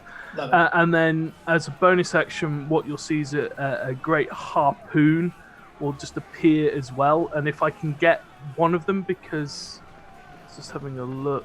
Which one would you like? What would you like to attack with? Would you like? Well, I've got 60 feet. Bearing in mind that I'm now under the water, can I see any of the sharks? Yes, you can see all 5 of the sharks are swimming down as fast as they can. There's a limited range they can come from the ship because the chains that they had were only 60 foot long. So you've just jumped in, so you're about 55 foot away from the nearest one. So you can. Okay, yeah, I'll pick the one that's immediately in front of me, summon the harpoon next to it, and I'll make my attack. Yep, it's that one. Okay, so yeah, make your attack. Okay. 23 to hit. Definitely hits. Yeah, AC of these sharks are 13. That's a bit crap on the old damage. It's only 8 points of force damage. 8 points. Yep. Okay. So yeah, you can you see that there's a slight gash down the side of one of these sharks. Man, they're meaty. These are big things. Yeah. Size of whales. We're gonna make some chum Yeah. because they're already inside of my spiritual guardian's range. So all our allies, including the Silverfins, are classed as friends. They are friends, not food. And as such are safe from the churning that's about to begin. What's the range of your spiritual guardian? 15 foot. I just want to check if it's cubic or what thing, but it's 15 feet something. 15-foot radius, I think it is. Yeah. Spirit Guardians. Yeah, it just says 15-foot radius. Yeah. So yeah. Wow. Okay. So yeah. So 30-foot wide. Actually, technically 35-foot wide because it's 15 foot beyond your square. So 15, so 3 squares that way, 3 squares that way, 7 squares. 7 squares wide, 35-foot wide. Churning of water genasi, smashing up the water, and I realize that's going to do something as well. You can see as this wall of Sahuagin foot soldiers come towards you, that your spirit genasi start just flying through them, and the water is starting to turn red with the blood of many of these Sahuagin. The blood of my enemies. I'm not going to roll, but I'm going to say that there's still going to be enough because the whole narrative of the Sahuagin attack is that they occupy the crew. There's still some coming up, but I'm going to give you a rank of success on preserving the crew. Okay, cool. Okay? I pre-rolled how many crew would get lost and which named characters would get lost depending on how well you do in this week. So, Kate, I rather than having to do it on stream, it's all pre-rolled. So, you can you lot see as the water Farewell jumps in, and you just watch as the water just starts to churn, and you can see blood just appearing within a 35 foot Farewell diameter. That's a big diameter of blood. I look back at the chip that I took off of the anchor. I'm like, God damn it! I was riding a freaking eagle last night, and I cannot even. Damn it! You can summon I demon. can't remember the Summon YouTuber a that actually demon said. eagle. I Clerics go never up got to that Tiamat spell. and demand her lunch money. It's just terrible. You have the conjure animal spells, don't you? So you can conjure your eagle. No, but she can throw out of her bag. But I don't know how much a bear I could throw do a in rat this into situation. the water. Woo! Yeah.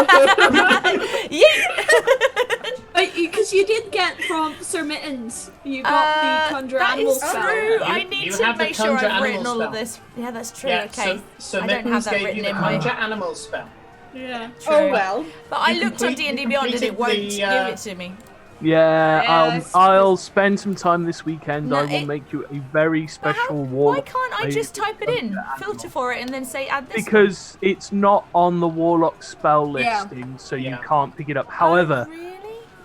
I will Yeah. spend some time this I'll weekend. stick it on my and I will Google, create I one think I've for already- you, Yeah. and I will At stick it on there for 5th you. level, which is what level you will cast it, because Warlock, you can conjure 2 creatures that list CR2, and more creatures if you choose lower Okay. CRs. Okay, I'll Technically, Google as you're a and I'll get halfling, that ready. Any think there's creature a that's shark medium at sized, CR2? you can ride them. You Yeah. can ride any medium sized creature as a halfling. Yeah, Enough said, and enough I said, think there everyone. are some sharks at CR2 you can conjure, so you can... Can't breathe underwater though. No, No, but I sharks know. can. Yeah, but Cora Mouth to mouth me, Sure, shark! Ah, gross. please don't. Well, Okay, so Well, that's you, Nick. Underneath the water, let's see what we're going to do here. I forgot about that. oh, Simon, is it possible also to have the spirit guardians attack the chains? Let's see. No, No, 'cause they're inanimate objects, They right? don't recognize them. That's a shame. I'm going to say that the undead, they can, the spirits, they can only see other spirits. Everything else is kind of confusing for them. They're Okay, attacking the that's fair living enough. around you that you've designated as your enemies, but I'm not going to get them to chew away at the chains. That'd be a little too good. Well, I can't blame you for trying. And so, okay, cool. And that was 5th level, right? That was 5th level, yeah. Well, there's a 2nd level spiritual weapon and a 5th level spirit guardians. Okay, 5th level spirit guardians. Let's see if what My DC's 18, by the way, just in case. Yep, sure. 5th level Spirit Guardians. God damn it. You can see a ripple go through the water, and you see your Spirit Guardians flicker in and out of existence momentarily, but they come back with a vengeance. And seeing as you're underwater, and you're a water genasi, this is your time to shine, you can see that a thin female Sahuagin, it's different to the one that you yeeted out the water, is behind the row of sharks. She's off to one side, and you can see her go as she fails to counterspell your Spirit Guardians. Ooh. I use my 6 seconds of free language to... Shine on, motherfucker! Yeah. Sure. In that case, that was her reaction on your turn, because I forgot to do it when you cast it.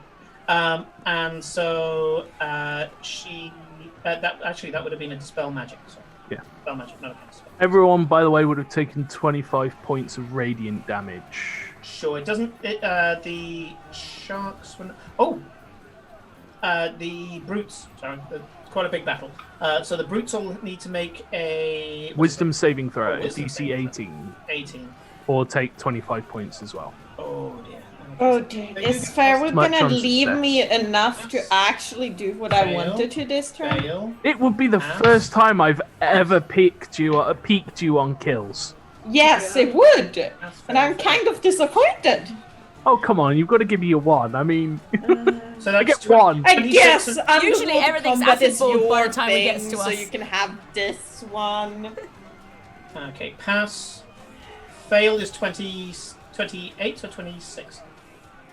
So it's 20. I can't remember what I I said. think you said 26 because so it's 13 and 26. Yeah. Right, so 26. Or Yeah. 27? Brute, I can't remember. the brutes themselves are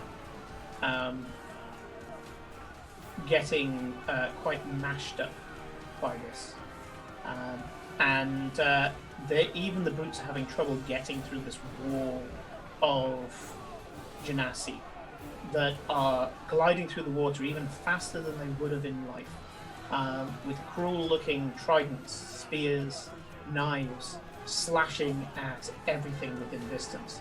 No cuts. All of this is radiant damage, isn't it? Nick? Sorry, say that again?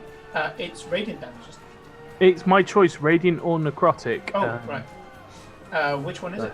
It's radiant. Radiant. So yeah, there's no cuts that you can see on them, but what you can see is this kind of jagged, glowing energy scar across their body as they're attacking the spirit essence, the living essence of these creatures. The brutes have been quite heavily damaged from the start, and so that's unique. And because it had to be dispel magic, not counterspell, because I forgot to counter dispel when you first cast it.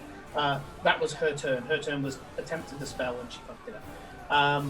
So Eclipse, you are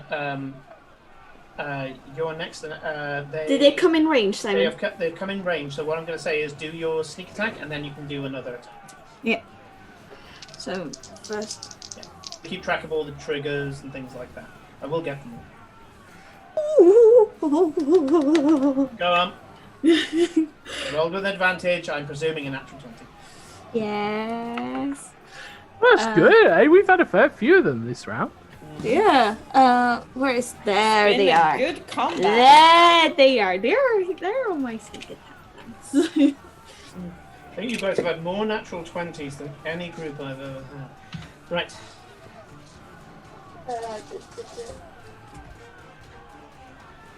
To be fair, we have had an equal amount of ones, but we also have a halfling and a lucky cat. Yes. And to be fair, most of you roll either with advantage or you roll several times for things like Eldritch Blast and stuff. So it's good dice tactics. Oh yeah. You are in effect fishing for that. You are built you're to fishing fish for that. Yeah. Yep. Okay, let's see exactly how many dice is it. It is 10d6. God damn, Sounds about rogues are disgusting when they get to certain levels. They really Oh yeah. Okay. you saw it with Liam O'Brien with Vax at the end, where he's just like, oh, that's only 50 damage. It's like, you did that with a knife!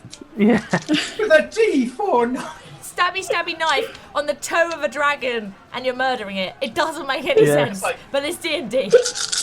To be fair though, it's the whole fact that he can then just throw another one because of course he's got the most overpowered homebrew item in existence. Oh, that's True. but it's more the fact that when you look at the minis as well. Because of the belt of returning, it's the dagger.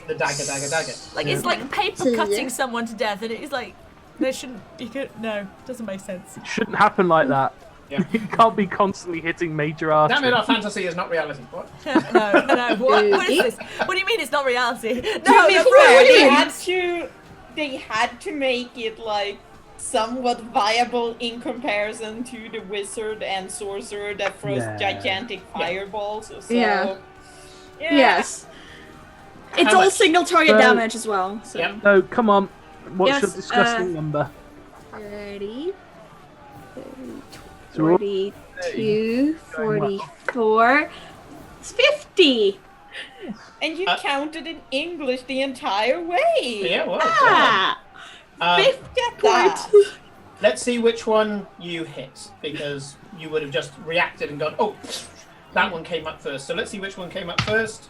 Number two only had 37 hit points left. He's dead.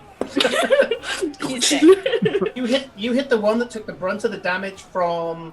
Well, he failed on Spirit Guardians, and also he was one of the people who got hit with the Fang of Frania. So you've got rid of that number straight away. Yeah. There are only 4 mutants trying to get in now. Good. I Now it's your will. turn, because that was your reaction. I will, if you allow me to, Simon, jump up and run along the grappling hook thing they've got up and run on the line. You're going to run along the chain. Yeah. That will be an acrobatics check. Yes. Yeah, but this is the rogue. We're looking at DC 20. This is epic. I don't know what you're trying to do it for, but what kind of advantage are you conveying here? Well, I want to run along it so I can run and attack the things that are at the end of it. Okay, these things are quite. Are you running down? Underwater. You'll be running into the water, then swimming. Okay, so they're not. Yeah. And your swim speed, because you haven't got a swim speed, is half your regular movement. It's going to take you, as I said, this is a 60-foot chain. So I'm going to say, let's see, it would have gone, I'd say only about 15 to 20 foot is out of the water. So you've still got another 40 foot underwater to go. So your movement is, what, 30? Yeah, okay, so I thought they were much closer to the surface. No, they are diving. They dove all the way down. Yeah, this is a Sahuagin shipbreaker team. So that this is, and they have a specific tactic. Welcome to the level that you're at. So yeah, you if you ran along the chain, I might be able to give you a mount soon. Just saying. Going 20 foot along. That would be 20 foot of your 30 foot of movement, and then you'd be able to swim 5 foot down before you'd have to stop, and that would be the end of your turn. Yes. Okay. Then are there brutes? There are close brutes by? within range. You just hit one of them. Now the others are out as well. Okay. I will have Athena come and distract one, so I can get advantage on one. Okay. Yep. Athena goes and starts putting her talons into his face, conveying the help action on you. Yep. And go for the attack. Wait, are you going close to the water? Well, yeah, I'm. She's got a 20-foot lash knife, to be fair. So she just, okay, fair she just enough. goes to the side and just... Yeah. Yeah. This cruel-looking blade, this dagger-like blade, at the end of a chain, The Okay. lash knife is my favorite weapon from Magic the Gathering, so I actually have a card that's got this on.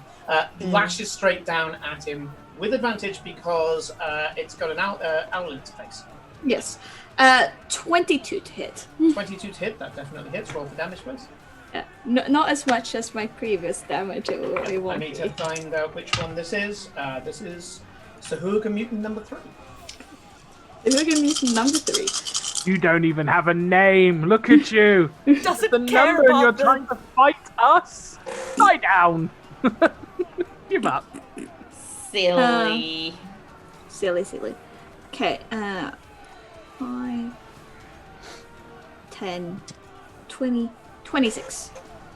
26, yep. No, So yeah, it's quite as much. the lash knife comes out, does this cruel gash across its chest. It's bleeding, and it's, you can see these giant teeth with this owl that's in its face. And I'm assuming that the owl was doing Flyby. A flyby. Yep. Yeah. Okay. Which is very good. Yes, and then I'm gonna hide as a bonus action, I guess. Sure. Yeah, there's not much else I can do. I'm gonna wait for the mount. The chorus gotta or maybe. She said maybe. Yeah, maybe. This is a billion. 30. 30. Okay. Yep. So you dive. You pull the lash knife back. The chain automatically shrinks and coils, and as it snaps back around your arm, you dive behind one of the bollards. And as far as the Sahuagin are concerned, you almost. The next up after Corinne is Alicia. Glory, what are you doing? Well, Farewell kind of beat me to doing a big attack, and it's down there, but honestly, this is why we gave him a ring. Nah. Yeah, that's true. That's true. I am completely immune to acid damage. Yeah, that you are. And I'm It was gonna only throw resistance, not immunity. No, it is. No, it is no. a ring of immunity. He has one ring of immunity to fire damage and one ring of immunity to acid damage. Yeah. Okay. Because he's the tank. And I want me and Cora to be able to go Technically- full out. Technically, I'm the healer. It's just that you are AoE happy monkeys and just don't really care for collateral Not that damage. he's the tank. It's just that nobody else is the tank. It's the same thing. Or the rest of It's you not- are less tank than him.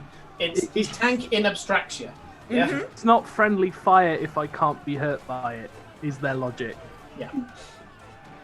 Okay. So what are you doing, Glory? I'm throwing a 5th level acid ball. Oh, jeez. Okay. Right. So. I didn't ask how big the room is, I said fireball. I love that. Well, it's like when he gave us a perfect room for me to do the acid wall in. Yeah. Like, I'm what not- else was I Feels bad, supposed to feels do? bad. Okay. Yeah. So what's your DC again? 18 was it? 18. 18. So we have a pass. Fail. This is where I threw it. 5th level. Pass. Pass, fail, pass. Yeah. Oh! I remembered. Let's see if this goes off at all. As there's a shimmer from under the water. Oh, counterspell. Hooligan Arcanist is going to try to use Counterspell. Has she got a reaction back?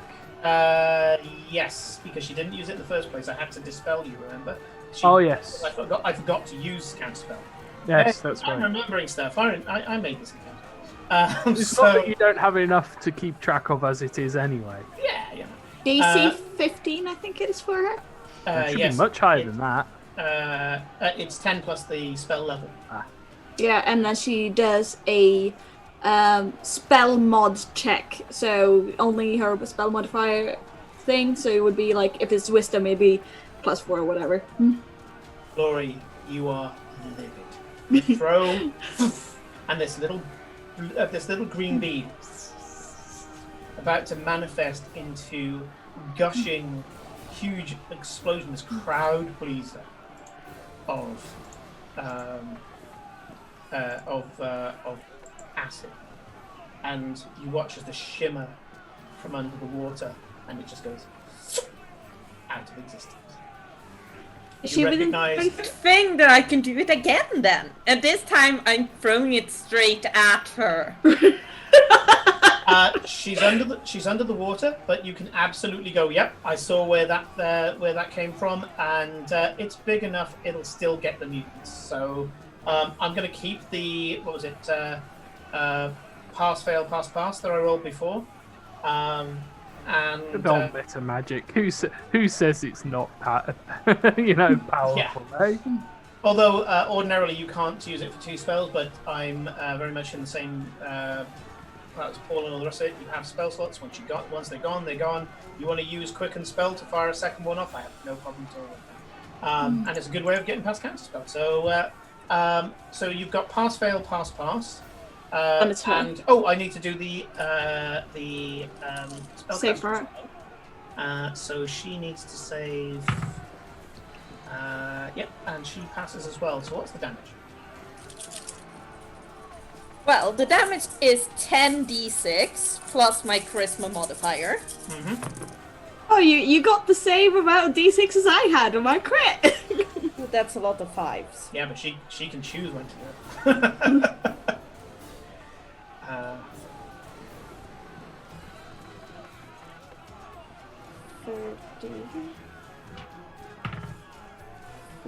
it. 45. Not my best, but Oh. Okay, so Yeah, I had 2d4s as well. 45 damage, acid damage to the ones who failed, and half of that to the ones who saved. So that is 45 divided by 2. Count it down. That is 22. Yeah, there will be this weird cognitive dissonance for like Farewell for like a couple of moments as everything around him is like thrashing and screaming and burning, covered in this green like acid, and he's just sort of floating there going, "What? Huh?" Okay, so Glory, this is what Yeah. happens. You fire it to get her within the range. You hit the brutes. One of the brutes dies.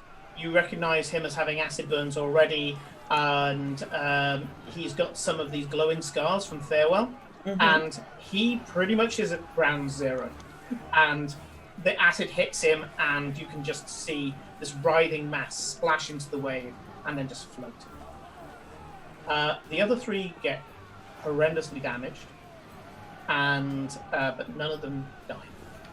You can see these giant, four-armed shark folk covered in this acid, and they're scarred up. And you were pissed off with this girl before. You are super pissed off now because as the acid hits the bubble around the caster, the acid discorporates. It just disappears. So as the explosion goes, poof, it hits like this invisible, well, not invisible wall, this bubble, and as it hits the bubble, you watch as it unsummons. You're an arcanist, you know what it is. It unsummons the acid as it goes through the wall. You notice that she isn't using this bubble to protect the frontliners. She's No. protecting the sharks. Nice. And I need to check something.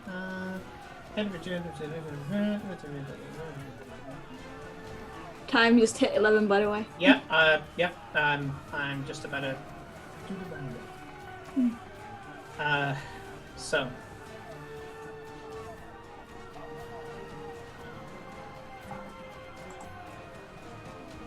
And I think she can do this. No, that's ridiculous. She can't. Why the fuck did I put that? Sure. There we go. That's fine. I've okay. So let's grab one of these.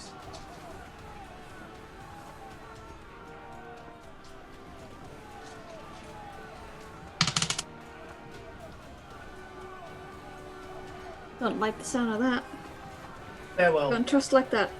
Under the water, you can see the live Sahuagin that you yeeted out of the water before suddenly concentrates, and her fingers start to move, and this divine pulse goes through the water. It breaks the surface of the water, and you watch as, not a huge amount, but the Sahuagin will start to heal. Get her. Get her! You recognize mass healing word. And we're going to leave it there. We will be coming back on the mutants, jumping onto the deck of the ship. So, What? I would like to thank everybody for watching. Thank you, Pseudo, for following. Thank you for Mira for subscribing, and anybody else who's subscribing. Apparently, we've got the same problem that Dinan has, in that we're not seeing our subscriptions turning up. We will figure out what's going on with that. That's not great. Yeah, something's out there. A big thank you to you all, and a big thank you to Kate, Felicia, Nick, and Corinne for their story today, and for you all watching at home. If you enjoyed our particular brand of chaos, then please click our Discord link below, or follow us to find out information about our other broadcasts. Our next broadcast will be on Tuesday at 8 p.m, where Paul, Felicia, Corinne, and Ed will be playing Star Wars Legends of the Spore. We may have something going on this weekend as well. I haven't made a decision on that yet, but I feel like doing some experimentation with RPGs. So it may be on here, it might be on my channel, depending on what's happening. So keep your eyes peeled, join us, and we'll see you next time. Good night. That